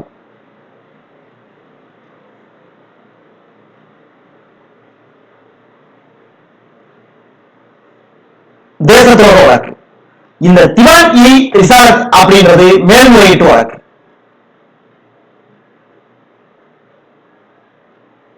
மேல்முறையீட்டு வழக்கு. இந்த ரெண்டு நீதிமன்றத்துக்குமே யார் தலைமை தாங்கணும் அப்படின்னா சுல்தான் நாங்க தலைமை தாங்கணும். ஆனா அடிக்கடி இந்த நீதிமன்ற வழக்குகள் நடக்கிறதுனால சுல்தானால தலைமையை தாங்க முடியாது. அப்ப திவான் அல் மசாலிம், திவான் இ ரிசாலத்.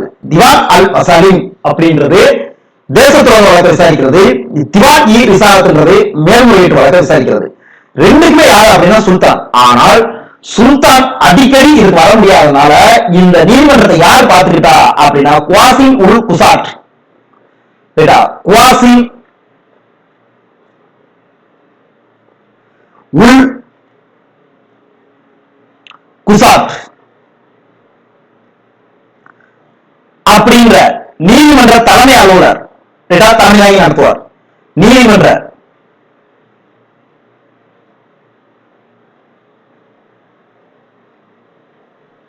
தலைமை அலுவலர் தலைமையாகி நடத்துவார். குவாசிம் உல் குசாட் நீதிமன்ற தலைமை அலுவலர் தலைமையாகி நடத்துவார். அப்ப திவான் அல் அசாலி, திவான் இ ரிசாலத் ரெண்டு நீதிமன்றத்தையும் சுல்தான் நடத்தணும். சுல்தான் இல்லாத போது குவாசிம் உல் குசாட் நீதிமன்ற தலைமை அலுவலர் தலைமையாகி நடத்துவார். அடுத்து மாநில தலைமை நீதிபதி நீதிமன்றம். மாநில தலைமை நீதிபதி நீதிமன்றம்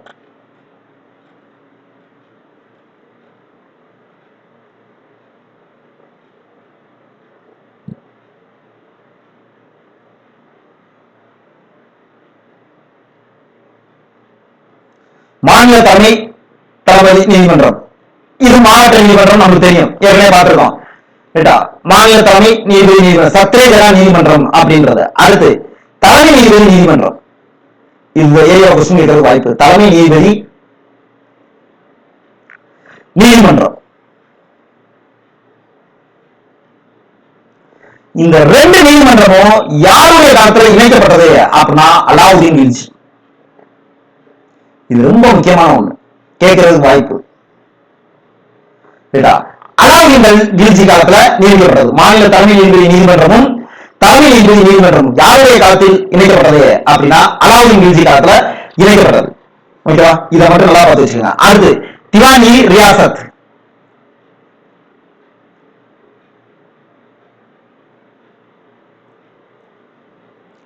திவான் இ ரியாசத்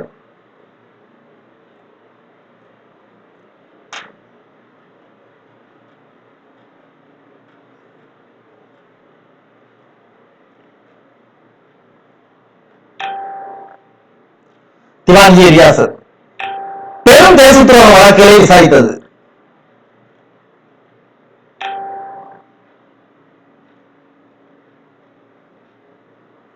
பெரும் தேச துரோக வழக்குகளை விசாரித்தது. பெரும் தேச துரோக வழக்குகளை விசாரித்தது.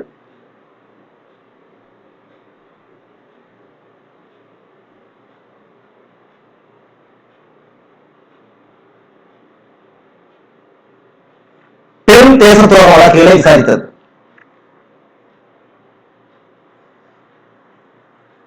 திவான் இ ரியாசத். ஓகேவா? இவ்வளவுதான். அப்ப நம்மளுக்கு இடைக்கால இந்தியாவுல என்னெல்லாம் இஸ்லாமிய ஆட்சி நடந்துச்சுன்னு பார்த்தோம். ஓகேவா? உயர்ந்தபட்ச அதிகாரம் யார்கிட்ட இருந்துச்சு, நடுவருக்கு பேர் என்ன, அதிகாரத்துவத்தின் தலைவருக்கு பேர் என்ன, தலைமை நீதிபதிக்கு பேர் என்ன, நீதி நிர்வாகம் நிலப்பரப்பின் அடிப்படையில் எப்படி பிரிக்கப்பட்டுருச்சுன்னு பார்த்தோம். அதன் அடிப்படையில் தலைநகரில் எத்தனை வகையான நீதிமன்றங்கள் இருந்துச்சு அப்படின்னா 6 வகையான நீதிமன்றங்கள் இருந்துச்சு.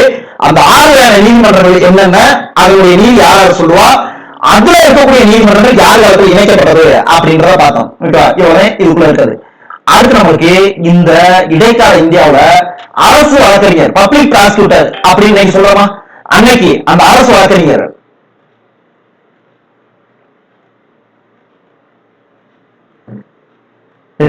பப்ளிக் ப்ராசிக்யூட்டர் அப்படின்னு சொல்றோம். அன்னைக்கு இந்த அரசு வழக்கறிஞர்களுக்கு என்ன பேர் அப்படின்னா எழுதிக்கங்க. முக்தி, ஏற்கனவே பார்த்தோம், சுல்தான் உதயசேகர். 2 பண்டிட், அறிவாளி.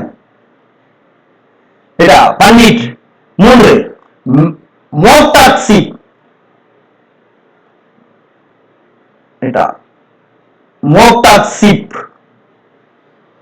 மோக்தாக் இவங்க 3 பேருமே அரசு வழக்கறிஞர்கள். முக்தி, பண்டிட், மோக்தாக் அப்படின்றது. முக்தி, பண்டிட், மோக்தாக் அரசு வழக்கறிஞர்கள். அதற்கடுத்து நிர்வாக அலுவலர், நீதித்துறையில் இருக்கக்கூடிய நிர்வாக அலுவலர்.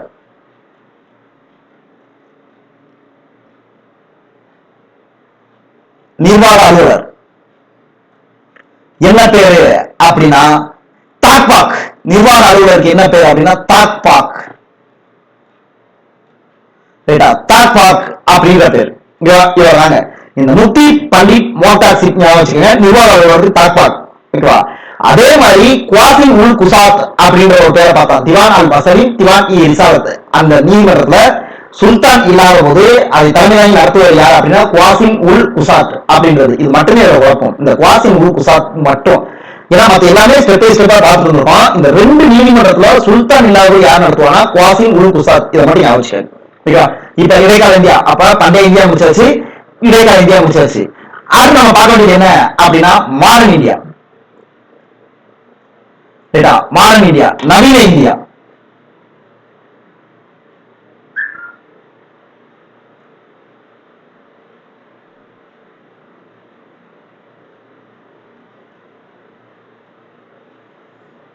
Modern India.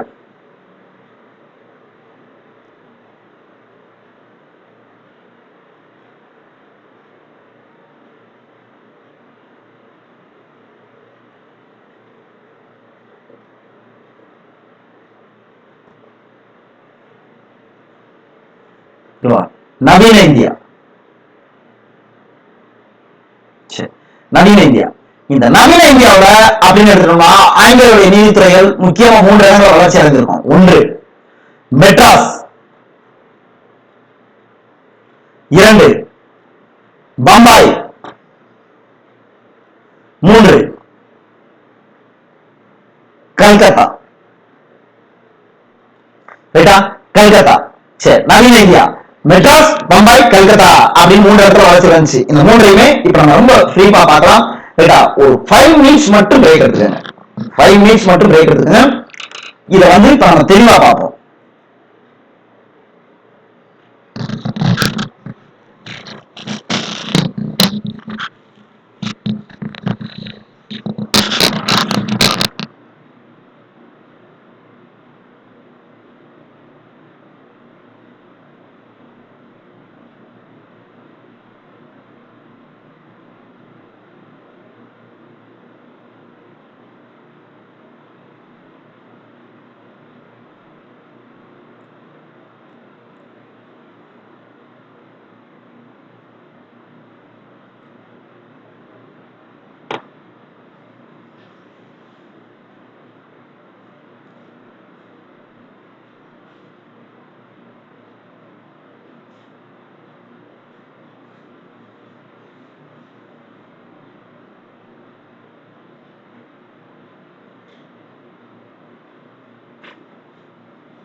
மாணவர்கள் தொடரலாமா?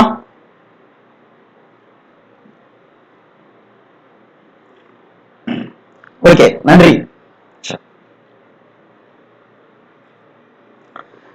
நவீன இந்தியா, நவீன இந்தியா அப்படின்னா யாருடைய வருகை அப்படின்னு நம்ம பார்த்தோம், ஆங்கிலேயருடைய வருகை. ஆங்கிலேயருடைய வருகைக்கு பின் இந்தியாவில் நீதித்துறையில என்ன வளர்ச்சி ஏற்பட்டுச்சு அப்படின்றத நம்ம எந்த தலைப்பின் கீழ் பார்க்க போறோம் அப்படின்னா 3 தலைப்பின் கீழ்.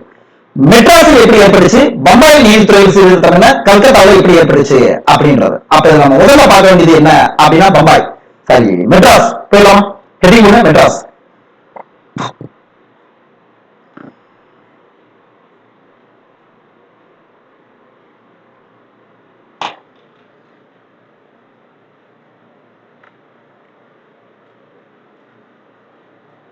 மெட்ராஸ், மெட்ராஸ்ல ஆங்கிலேயர்கள் குடிவந்ததுக்கு அப்புறம் அவங்களுடைய காலனி ஆதிக்கத்தை ஏற்படுத்தினதுக்கு அப்புறம், மெட்ராஸ்ல குடிவந்தா காலனி ஆதிக்கத்தை ஏற்படுத்தினதுக்கு அப்புறம் முதல்ல ஒரு சட்டம் கொண்டு வரா. என்ன அப்படின்னா 1661 சாசன சட்டம், சார்ட்டர் ஆக்ட்.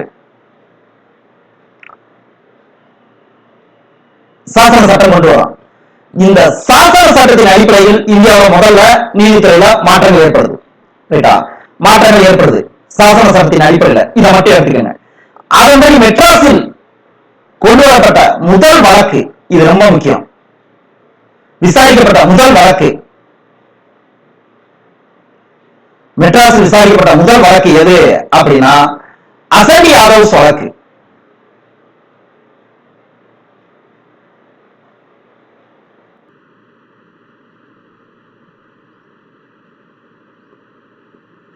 அசண்டி யாதவ்ஸ் வழக்கு விசாரிக்கப்பட்ட முதல் வழக்கு மெட்ராஸ்ல. எந்த வருடம் அப்படின்னா 1665. அப்ப மெட்ராஸினுடைய ஆளுநர் யார் இருந்தா அப்படின்னா பாக்ஸ்கிராப். ஸ்கூல் புக்ல நிறைய கொடுத்திருப்பான். அதை எந்த அளவுக்கு சார்ட் அவுட் பண்ணி உங்களுக்கு கொடுக்க முடியுமோ அத்தனை நான் சார்ட் அவுட் பண்ணி கொடுத்துக்கிட்டு இருக்கேன். ஓகேவா? பாக்ஸ்கிராப் மெட்ராஸ்ல 1661 சாசன சட்டம். அதன்படி விசாரிக்கப்பட்ட முதல் வழக்கு அசண்டி யாதவ்ஸ் வழக்கு. எந்த வருடம் அப்படின்னா 1665. அப்போதைய ஆளுநர் யாரு அப்படின்னா பாக்ஸ்கிராப். பாக்ஸ்கிராப். சரி,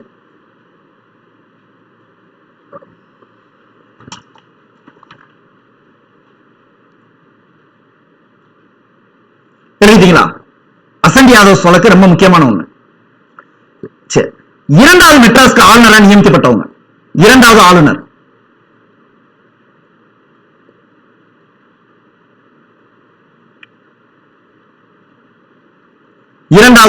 யாரு அப்படின்னா 1678.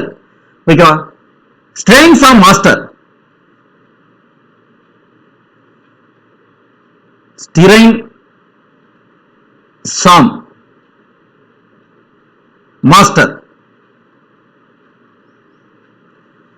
இரண்டாவது ஆளுநரா வந்தது.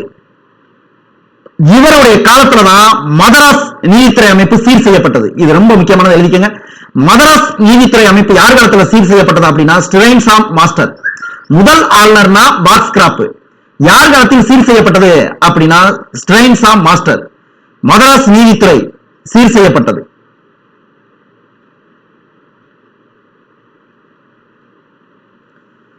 நீதித்துறை அமைப்பு சீர் செய்யப்பட்டது.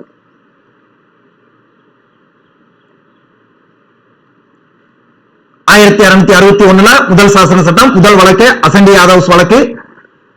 1665 பாக்ஸ்கிராப். இரண்டாவது ஆளுநர் ஸ்ட்ரெயின்சாம் மாஸ்டர். அவருடைய காலத்துல நீதித்துறை அமைப்பு சீர் செய்யப்பட்டது. ஓகேவா? அடுத்து அதே மெட்ராஸ்ல 1683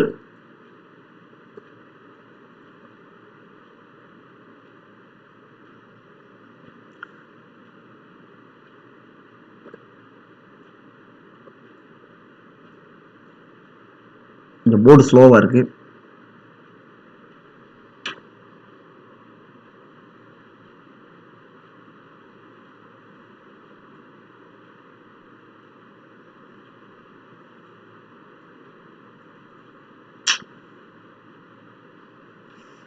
கொஞ்சம் வெயிட் பண்ணுங்க, போர்டு ஸ்லோவா இருக்கு, லோட் ஆகுது.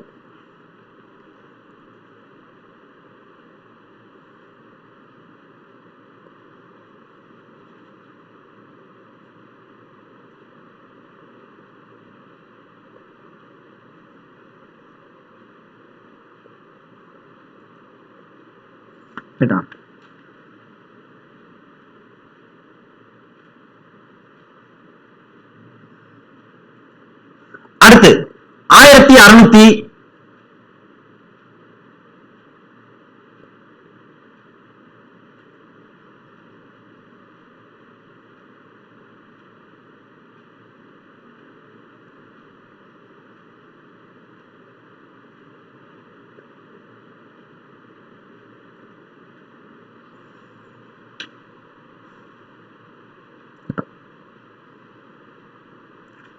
1683 சாசன சட்டம்.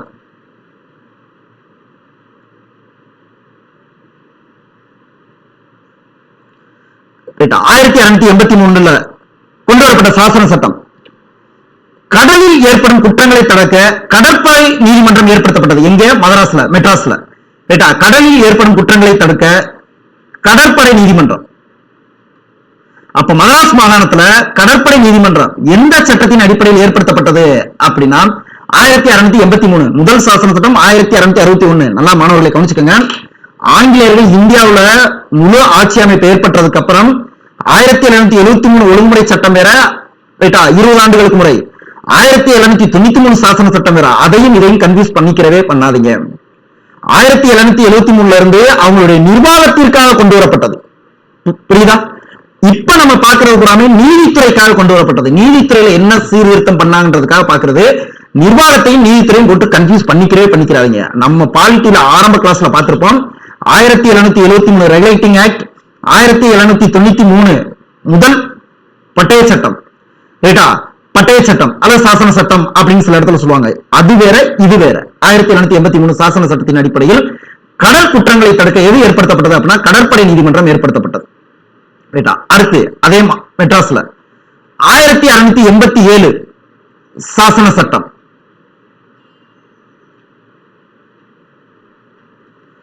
மதராஸ் மாநகராட்சி அமைப்பதற்கு வழிவகுத்தது.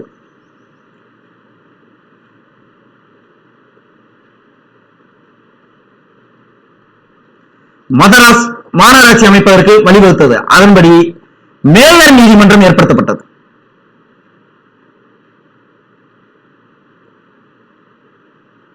மேயர் நீதிமன்றம் ஏற்படுத்தப்பட்டது 1687. மேயர் நீதிமன்றம் ஏற்படுத்தப்பட்டது. ரைட்டா? சாசன சட்டம், மதராஸ் மாநகராட்சி, மேயர் நீதிமன்றம் ஏற்படுத்தப்பட்டது. இவ்வளவுதாங்க சென்னை, அதாவது மெட்ராஸ். அப்ப மெட்ராஸ்ல 1661 சாசன சட்டம் முதல் சாசன சட்டம், முதல் வழக்கு அசண்டி யாதவ் வழக்கு. 1683 சாசன சட்டம் கடற்படை நீதிமன்றம். 1687 சாசன சட்டம் மதராஸ் மாநகராட்சி ஏற்படுத்தப்பட்டது, வழிவகுத்தது. அதன்படி மேயர் நீதிமன்றம் கொண்டு வரப்பட்டது. ஓகேவா? மெட்ராஸ் இவ்வளவுதான் இதுக்குள்ள இருக்குது. அடுத்து நம்ம பாக்குறது என்ன அப்படின்னா பம்பாய். ரைட்டா? ஹெட்டிங் போட்டுங்க பம்பாய்.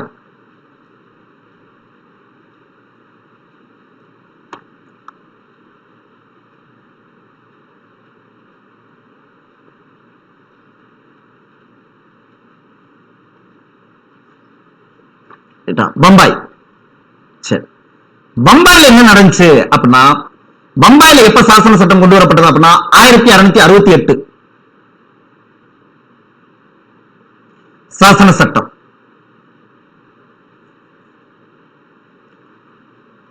சாசன சட்டம் ரைட்டா? 1668 சாசன சட்டம். இதுல ஆங்கிலேய கம்பெனி அதிகாரம் செலுத்த ஆவணம் செய்யப்பட்டது. அது மட்டும் இந்த வார்த்தையை மட்டும் எழுதுங்க. 1668 சாசன சட்டத்தின் கீழ நான் சொல்ற வார்த்தையை மட்டும் அப்படியே எழுதுங்க. ஆங்கிலேய கம்பெனி அதிகாரம் செலுத்த ஆவணம் செய்யப்பட்டது. நீ ஆவணம் செலுத்திக்கலாம், அதாவது என்னன்னா நீ அதிகாரம் செலுத்திக்கலாம், மக்கள் மேல நீ நீதி பரிபாலனைகள் செலுத்திக் கொள்ளலாம் அப்படின்னு 1668 கொண்டு வரப்பட்ட சாசன சட்டத்துல சொல்லிட்டாங்க. அப்படி சொன்னதுனால 1672 ஆண்டு நீதிமன்றம் ஏற்படுத்தியது.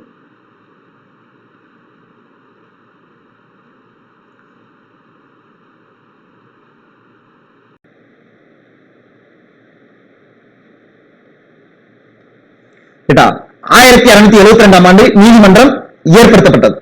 1672 ஆண்டு நீதிமன்றம் ஏற்படுத்தப்பட்டது. ஓகேவா? 1672 இந்த நீதிமன்றம் செயல்பட்டு இருக்கிறது என்ன நடக்கும் அப்படின்னா சித்திக் யாக்கூப் அப்படின்ற ஒரு கடற்படை தளபதி, முகலாய கடற்படை தளபதி சித்திக் யாக்கூப் எந்த வருஷம் அப்படின்னா 1290 சித்திக் யாக்கூப் அப்படின்ற முகலாய கடற்படை தளபதி படையெடுத்து வந்து இந்த நீதிமன்றத்தை புறாம அடிச்சு உடைச்சு சிதைச்சு விட்டு போயிருவேன். சித்திக் யாக்கூப் யாக்கூப் என்ற முகலாய கடற்படை தளபதி.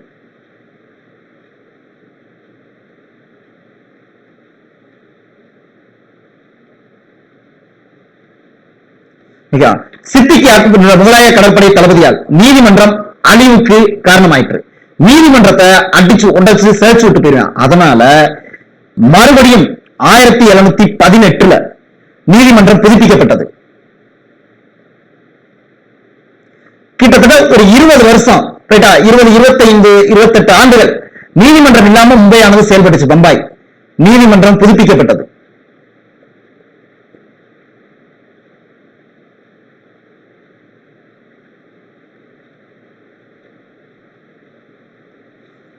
நீதிமன்றம் புதுப்பிக்கப்பட்டது. பம்பாய் 1268 சாசன சட்டமானது அதிகாரம் செலுத்துவதற்கு வழிவகை செய்யப்பட்டது. அதன்படி 1272 ஆண்டு நீதிமன்றம் ஏற்படுத்தப்பட்டது. அப்படி செயல்பட்டு இருந்த நீதிமன்றத்தை 1690 சித்திக் யாக்கூப் என்ற முகலாய கடற்படை தளபதி அடிச்சு நொறுக்கி விட்டு போயிருக்கான். அதனால 1718 மீண்டும் நீதிமன்றம் புதுப்பிக்கப்பட்டது. இவ்வளவுதான் பம்பாய். அப்ப மெட்ராஸ் பார்த்தாச்சு, பம்பாய் பார்த்தாச்சு. அடுத்து நம்ம பார்க்க வேண்டியது கல்கத்தா. இந்த கல்கத்தா தாங்க ரொம்ப ரொம்ப முக்கியம்.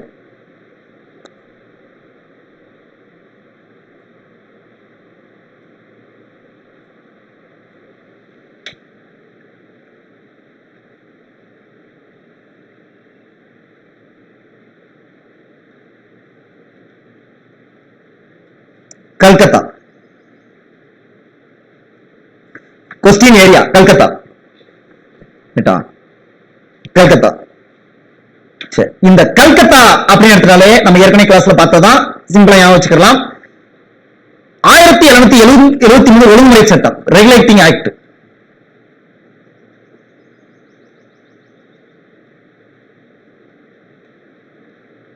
ரைட்டா 1773 ஒழுங்குமுறை சட்டம். இந்த ஒழுங்குமுறை சட்டத்துல என்ன ஏற்படுத்தப்பட்டது அப்படின்னா 1774 எங்க உச்ச நீதிமன்றம் ஏற்படுத்தும்? கல்கத்தாவில்.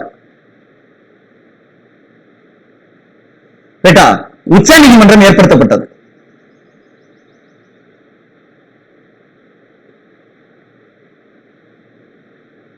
ஓகேவா? இந்த ஏரியாவை நல்லா கொஞ்சம் கவனிச்சுக்கோங்க. கொஸ்டின் ஏரியா மெட்ராஸ் பார்த்தாச்சு, பம்பாய் பார்த்தாச்சு, இப்ப கல்கத்தா. கல்கத்தாவில் 1773 ஒழுங்குமுறை சட்டத்தின்படி உச்ச நீதிமன்றம் கொண்டு வரப்பட்டது. அப்படி கொண்டு வந்த இந்த உச்ச நீதிமன்றத்துல ஒரு தலைமை நீதிபதி, 3 நீதிபதிகள். அந்த ஒரு தலைமை நீதிபதியோட பேர் என்ன அப்படின்னா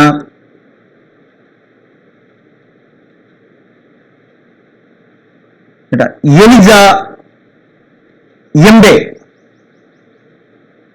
எலிஜா எம்பே டிஎன்பிசில கேட்ட கொஸ்டின், அடிக்கடி கேட்கக்கூடிய கொஸ்டின். முதல் தலைமை நீதிபதி ரைட்டா எலிஜா எம்பே.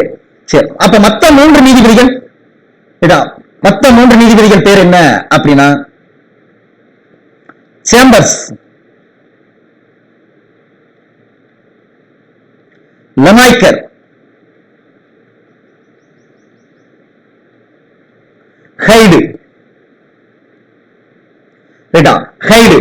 அப்ப 1773 ஒழுங்குமுறை சட்டத்தின்படி எங்க உச்ச நீதிமன்றம் ஏற்படுத்தப்பட்டதுன்னா கல்கத்தா. 1774 ஆண்டு ஒரு தலைமை நீதிபதி, 3 நீதிபதிகள். அந்த ஒரு தலைமை நீதிபதி பேர் என்ன அப்படின்னா எலிஜா எம்பே. மற்ற 3 நீதிபதிகள் பேர் என்ன அப்படின்னா சேம்பர்ஸ், லெமாய்க்கர், ஹைடு. சேம்பர்ஸ், லெமாய்க்கர், ஹைடு மற்ற 3 நீதிபதிகள். சரி கவனிங்க, இதுவரைக்கும் நமக்கு தெரிஞ்சது. இப்ப கவனிங்க, இதே உச்ச நீதிமன்றம் மெட்ராஸில் எந்த வருஷம் ஏற்படுத்தப்பட்டது அப்படின்னா 1801 மெட்ராஸ்ல. பம்பாயில எந்த வருஷம் அப்படின்னா 1824. இது ரெண்டையும் கட்டம் கட்டி வைங்க. ஏன்னா 1773 சட்டத்தின்படி வங்காளத்துல கல்கத்தாவில் ஏற்படுத்தினா நம்மளுக்கு தெரியும். மெட்ராஸ்ல எந்த வருஷம் அப்படின்னா 1801, 1824. இது ரெண்டையும் எழுதி கட்டம் கட்டி வச்சிருங்க. ரைட்டா கட்டம் கட்டி வச்சிருங்க. இது ரொம்ப ரொம்ப முக்கியமான ஒண்ணு. மெட்ராஸ்ல ஏன்னா நம்ம இதனால வரைக்கும் படிச்சிருக்க மாட்டோம். இது எல்லாமே ஸ்கூல் டூக்குள்ள கொடுத்திருக்க டேட்டாஸ். அதனால கொஸ்டின் கேட்பதற்கு மிக மிக வாய்ப்புகள் அதிகம். மெட்ராஸ்ல 1801, பம்பாயில 1824.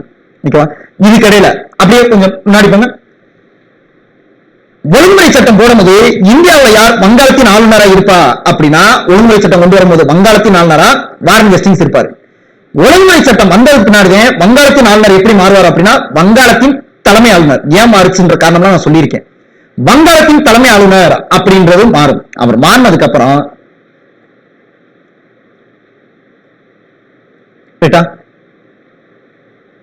வாரன் ஹேஸ்டிங்ஸ்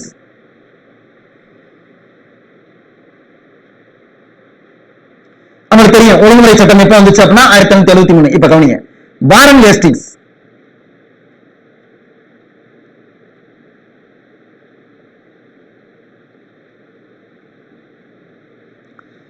வாரன் ஹேஸ்டிங்ஸ் உடைய பீரியட் எதுல இருந்து எது வரைக்கும் அப்படின்னா 1772 இருந்து 1785 வரைக்கும். இவர் காலத்துல என்னென்ன சீர்திருத்தம்லாம் நடந்துச்சுன்றத நான் பின்னாடி மாடர்ன் ஹிஸ்டரி நடத்தணும் சொல்றேன். வாரன் ஹேஸ்டிங்ஸ் 1772 இருந்து 1785 வரைக்கும். இவர் என்ன பண்ணார் அப்படின்னா 1780 மாகாண நீதிமன்றங்களை சீரமைத்தார்.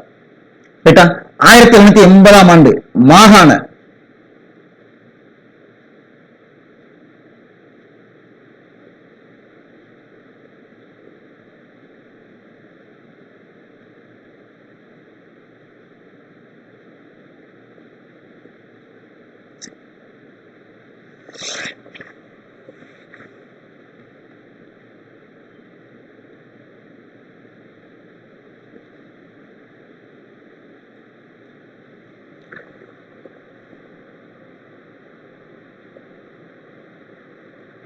தெரிஞ்சுக்கங்க. 1780 ஆண்டு மாகாண நீதிமன்றங்களை சீரமைத்தார். மாகாண நீதிமன்றங்களை சீரமைத்தார். மாகாண நீதிமன்றங்களை சீரமைத்தார். அடுத்து இவருடைய காலத்துலதான் இந்து சட்டங்களை தொகுத்தார். இவருடைய காலத்துல என்ன நடந்துச்சு அப்படின்னா இந்து சட்டங்களை தொகுத்தார். யாருடைய காலத்தில் இந்து சட்டங்கள் தொகுக்கப்பட்டது அப்படின்னா வாரன் ஹேஸ்டிங்ஸ் காலத்தில் தொகுக்கப்பட்டது. இது முக்கியமான ஒண்ணு. இந்து சட்டங்களை தொகுத்தார். 1780 என்ன நடந்துச்சு அப்படின்னா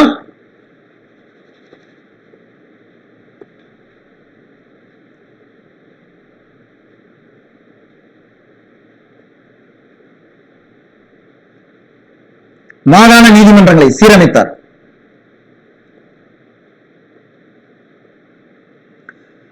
மாகாண நீதிமன்றங்களை சீரமைத்தார். அதே இவருடைய காலத்துல இந்து சட்டங்களை தொகுத்தார்.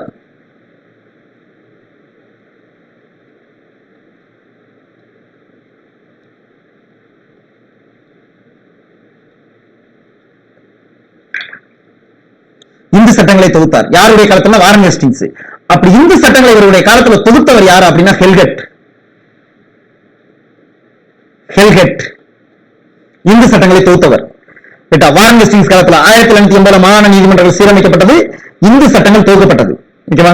சரி, இவருக்கு அடுத்து யார் வர்றா அப்படின்னா வாரன் ஹேஸ்டிங்ஸ் அடுத்து காரன் வாலிஸ். காரன் வாலிஸ் 1793. கல்கத்தா ரொம்ப முக்கியம். 1793 காரன் வாலிஸ். காரன் வாலிஸ் சட்ட தொகுப்பு அப்படின்னு ஒரு காலத்துல கொண்டு வரப்பட்டது நீதித்துறைக்கு. காரன் வாலிஸ் சட்ட தொகுப்பு. காரன் வாலிஸ் காலத்துல அதை தொகுத்தவர் யாரு அப்படின்னா சார்ஜ் பார்லோ. மாடர்ன் ஹிஸ்டரியில அதை தெளிவா நடத்துறேன். இப்ப நீதித்துறை இதை மட்டும் பார்த்துட்டு போலாம். ஒவ்வொருத்தங்களுடைய பீரியட் எது அதெல்லாமே மாடர்ன் ஹிஸ்டரியில நம்ம பாத்துக்கலாம். அப்ப 1793 காரன் வாலிஸ் சட்ட தொகுப்பு அப்படின்னு ஒண்ணு கொண்டு வருது. அதை கொண்டு வந்தவர் யாரு அப்படின்னா சார்ஜ் பார்லோ. சரி, இவர் ஒரு 3 சீர்திருத்தங்கள் செய்திருப்பார் காரன் வாலிஸ் நீதித்துறையில. என்னென்ன அப்படின்னா, 1 குடிமையியல் குற்றவியல் வழக்கு பிரிக்கப்பட்டது. குடிமையியல் குற்றவியல் வழக்கு பிரிக்கப்பட்டது. இவருடைய காலத்துல முதல் விஷயம். 2வது, நீதிமன்ற கட்டணங்களை குறைத்தார்.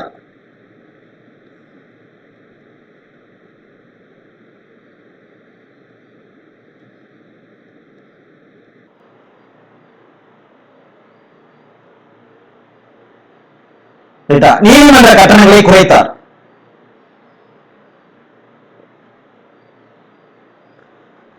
இரண்டாவது, குற்றவியல் நீதிமன்றங்களை சீர்திருத்தம் செய்தார்.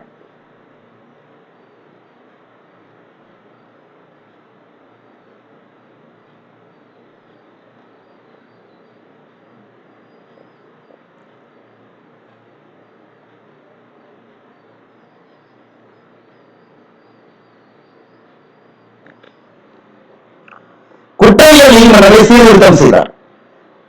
மூன்று விஷயம். 1990 கார்ன்வாலிஸ் சட்ட தொகுப்பு சார்ஜ் பார்லோ. கார்ன்வாலிஸ் என்ன பண்ணார் அப்படின்னா, குடிமையியல் குற்றவியல் நீதிமன்றங்களை சட்டங்களை பிரித்தார், நீதிமன்ற கட்டணங்களை குறைத்தார், குற்றவியல் நீதிமன்றங்களை சீர்திருத்தம் செய்தார். ஓகேவா? கார்ன்வாலிஸ் சட்ட தொகுப்பு. இவருக்கு அடுத்து யார் வரா? இப்ப வாரன் ஹேஸ்டிங்ஸ் பார்த்தாச்சு, கார்ன்வாலிஸ் பார்த்தாச்சு. அதுக்கு அடுத்து யார் வரா அப்படின்னா ஹேஸ்டிங்ஸ் பிரபு. ஹேஸ்டிங்ஸ் பிரபு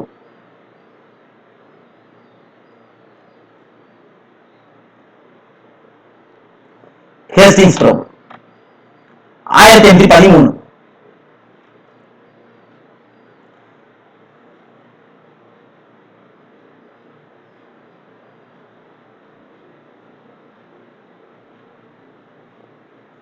ஹேஸ்டிங்ஸ் பிரபு இவருடைய காலத்துல எழுதிக்கங்க, நீதி நிர்வாகத்தில் நிலவும் சிவப்பு நாளாமுறையை ஒழிக்க முயற்சிகள் மேற்கொண்டார். இது கொஸ்டின் கேட்கிறது வாய்ப்புகள் அதிகம். நீதி நிர்வாகத்தில் நிலவும் சிவப்பு நாளாமுறை அப்படின்னா என்னன்றதை நான் பின்னாடி சொல்றேன். மாடர்ன் ஹிஸ்டரி நடத்தும்போது சிவப்பு நாளாமுறையை ஒழிக்க முயற்சிகள் மேற்கொண்டார்.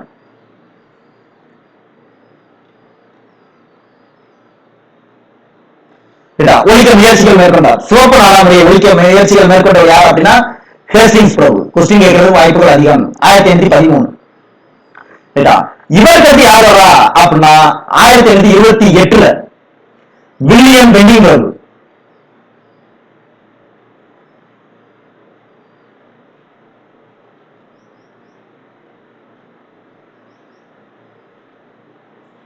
வில்லியம் பெண்டிங் பிரபு இவர் காலத்துல மிக முக்கியமான ஒண்ணு, மாகாண மேல்முறையீட்டு நீதிமன்றங்களை ஒழித்தார்.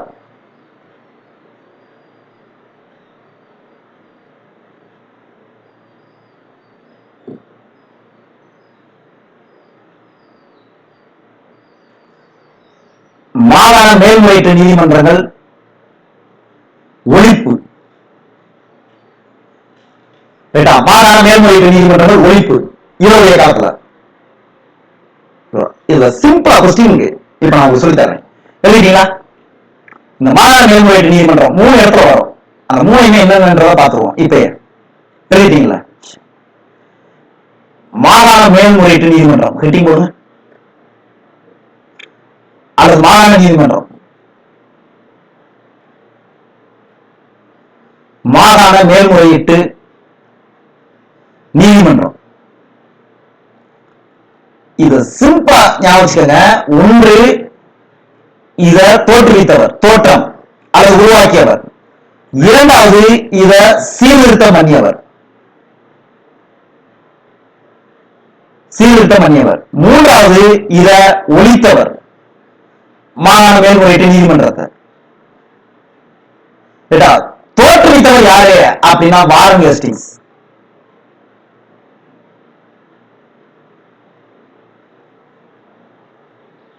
சீர்திருத்தம் பண்ணவர் யாரு அப்படின்னா கார்ன்வாலிஸ்.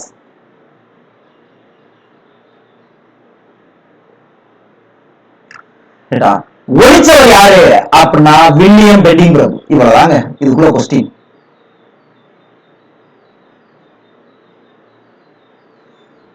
வில்லியம் பெண்டிங் பிரபு. ஓகேவா? இத ஒழித்தவர் யாரு அப்படின்னா வில்லியம் பெண்டிங் பிரபு. இத 3 மட்டும் தட்டை எழுதி வச்சுங்க.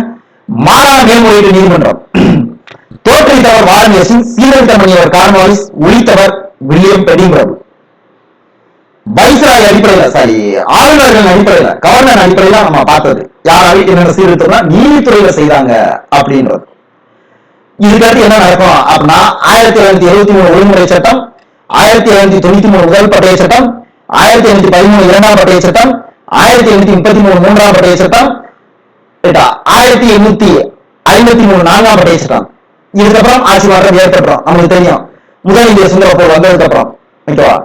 அதுக்கப்புறம் மகாராணி ஆட்சி வந்ததுக்கு அப்புறம் அவங்க கொண்டு வந்தது எல்லாமே என்ன பார்த்தோம்னா கவுன்சில் சட்டம். அதன்படி முதல் கவுன்சில் சட்டம் 1861. அந்த கவுன்சில் சட்டத்துக்கு உள்ளேயே நீதிமன்றங்களுக்காக ஒரு சட்டம் கொண்டு வருவாங்க. அதுக்கு பேர் என்ன அப்படின்னா இந்திய உயர் நீதிமன்றங்களின் சட்டம். பார்க்கலாம். சரி வாங்க.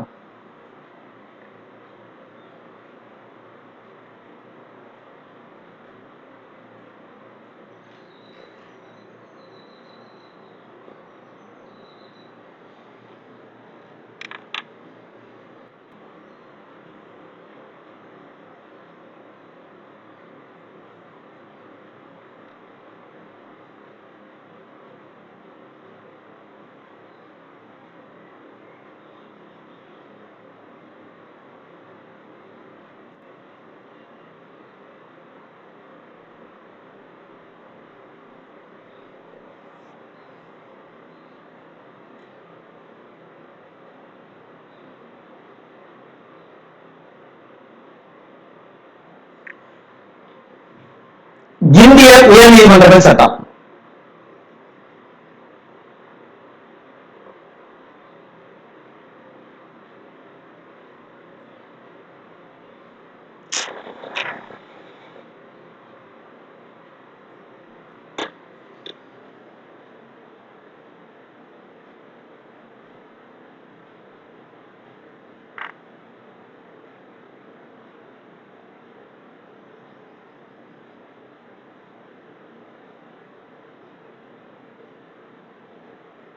கொஞ்சம் வெயிட் பண்ணுங்க.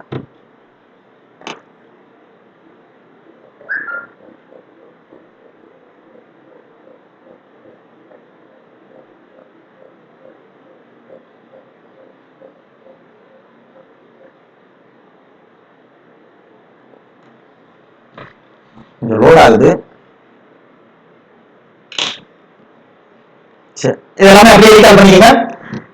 அவ்வளவுதான். கல்கத்தாவோட வாரன் ஹேஸ்டிங்ஸ் அவருடைய காலத்துல கொண்டு வரப்பட்டது உடன்முறை சட்டம். அதன்படி 1774 கல்கத்தாவோட உச்ச நீதிமன்றம் ஏற்படுத்தப்பட்டது. மெட்ராஸ்ல எந்த வருஷம் உச்ச நீதிமன்றம் ஏற்படுத்தப்பட்டது? 1801. பம்பாய் எந்த வருஷம் உச்ச நீதிமன்றம் ஏற்படுத்தப்பட்டது? 1824. அதற்கப்புறம் வந்த 1793 கார்ன் வழி சட்ட தொகுப்பு யார் ஏற்படுத்துறா? சார்ஜ் பார்லோ. அதுக்கப்புறம் ஹேஸ்டிங்ஸ் பிரபு நீதி நிர்வாகத்தினரும் சிவப்பு நாளாமுறையை ஒழிக்க முயற்சிகளை மேற்கொண்டார். அடுத்து வில்லியம் பெட்டிங் பிரபு மாகாண மேல்முறையீட்டு நீதிமன்றங்களை ஒழித்தார். ஓகேவா? இது எல்லாமே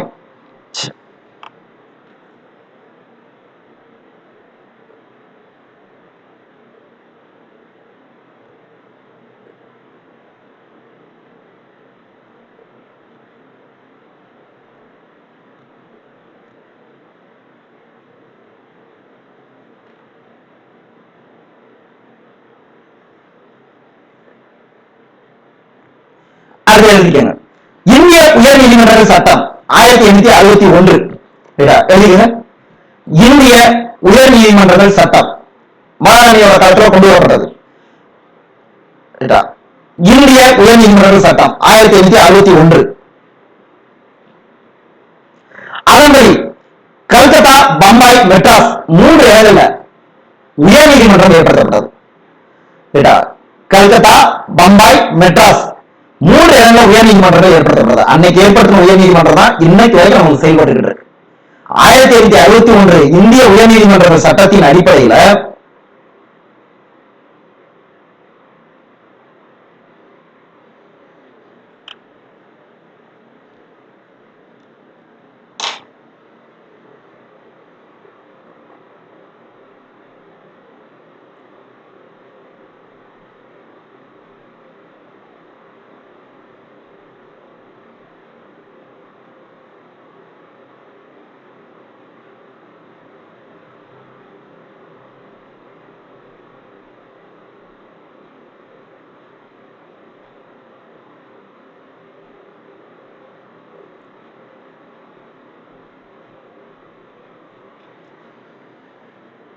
மாணவர்கள் கொஞ்சம் வெயிட் பண்ணுங்க.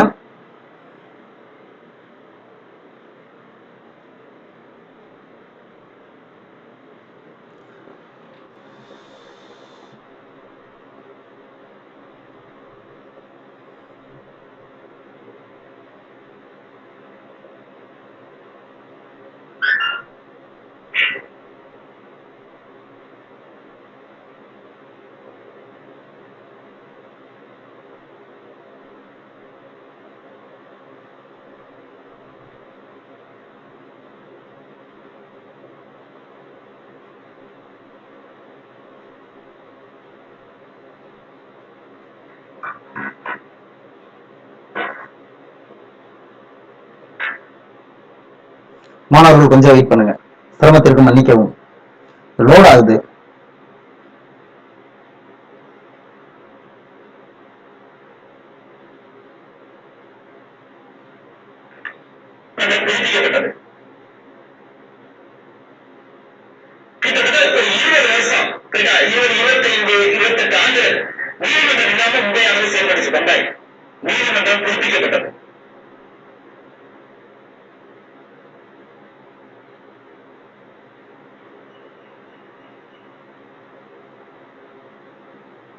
நீதிமன்றம் புதுப்பிக்கப்பட்டது. பம்பாய் 1568 சாசன சட்டமானது அதிகாரம் செலுத்துவதற்கு வழிவகை செய்யப்பட்டது. அதன்படி 1570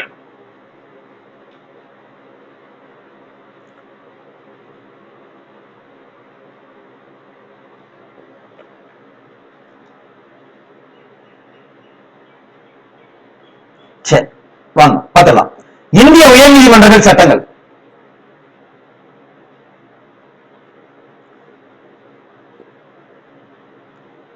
இந்திய உயர்நீதிமன்றங்கள் சட்டம் எந்த வருஷம் அப்படின்னா 1861. இதன்படி 3 இடங்கள்ல உயர்நீதிமன்றங்கள் ஏற்படுத்தப்பட்டது. 1 கல்கத்தா,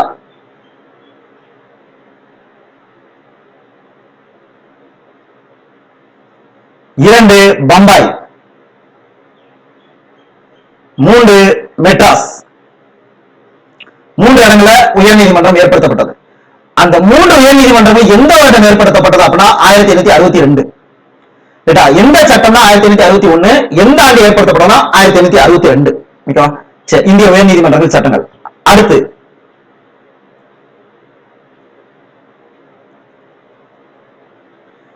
1935 இந்திய அரசு சட்டம்.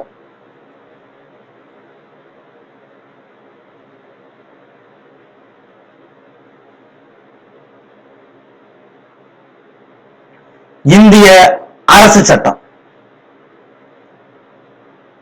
இதுல என்ன ஏற்படுத்துறாங்க அப்படின்னா கூட்டாட்சி நீதிமன்றம், பெடரல் கோர்ட், கூட்டாட்சி நீதிமன்றம் எங்க ஏற்படுத்தினாங்க அப்படின்னா டெல்லியில. எந்த வருஷம் அப்படின்னா 1937. இது ரொம்ப முக்கியமானதுங்க இந்த பெடரல் கோர்ட். ஏன் அப்படின்னா இப்ப இருக்க இந்த கூட்டாட்சி நீதிமன்றம் தான், சாரி 1937 ஏற்படுத்தின கூட்டாட்சி நீதிமன்றம் தான் பின்னாடி நம்மளுக்கு என்னவா மாறுச்சு அப்படின்னா உச்ச நீதிமன்றமா மாறுச்சு. 1935 இந்திய அரசு சட்டம், கூட்டாட்சி நீதிமன்றம் டெல்லியில் ஏற்படுத்தப்பட்டது. இதற்கு ஒரு தலைமை நீதிபதி, ஓகேவா, 6 நீதிபதிகள்.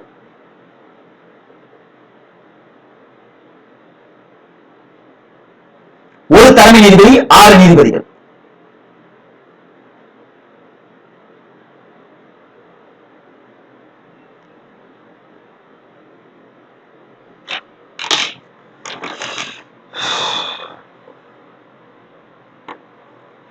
ஒரு தலைமை நீதிபதி, 6 நீதிபதிகள்.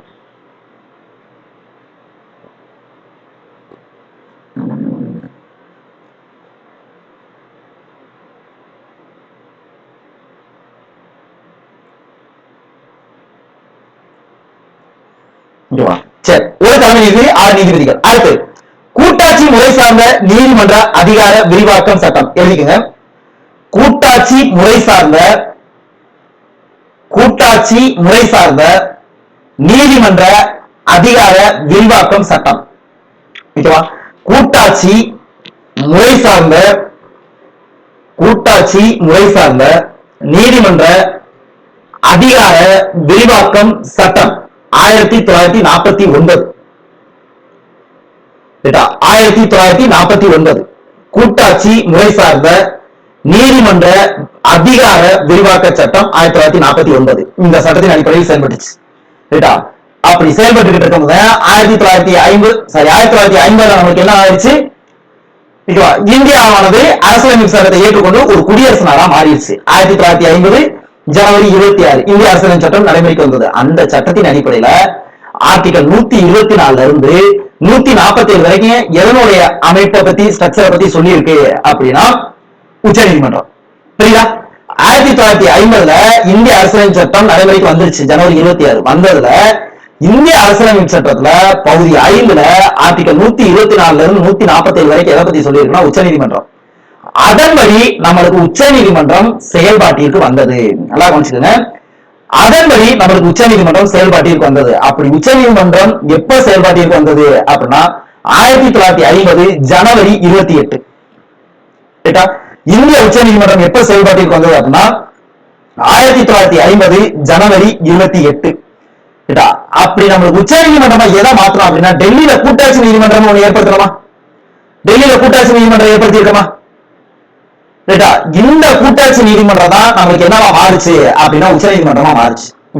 அப்ப உச்ச நீதிமன்றம் எந்த வருஷம் ஏற்படுத்தப்பட்டது அப்படின்னா அது எப்ப இருந்து நடைமுறை அப்படின்னா 1950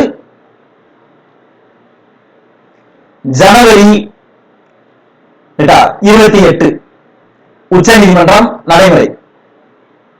தற்போது இருக்கக்கூடிய உச்ச நீதிமன்றம் எப்ப அப்படின்னா 1950 ஜனவரி 28 அப்படி ஏற்படுத்தின உச்ச நீதிமன்றத்துல என்னென்னலாம் இருக்கு அப்படின்றத நம்ம பார்க்கலாம். ஓகேவா? பார்க்கலாமா? சரி.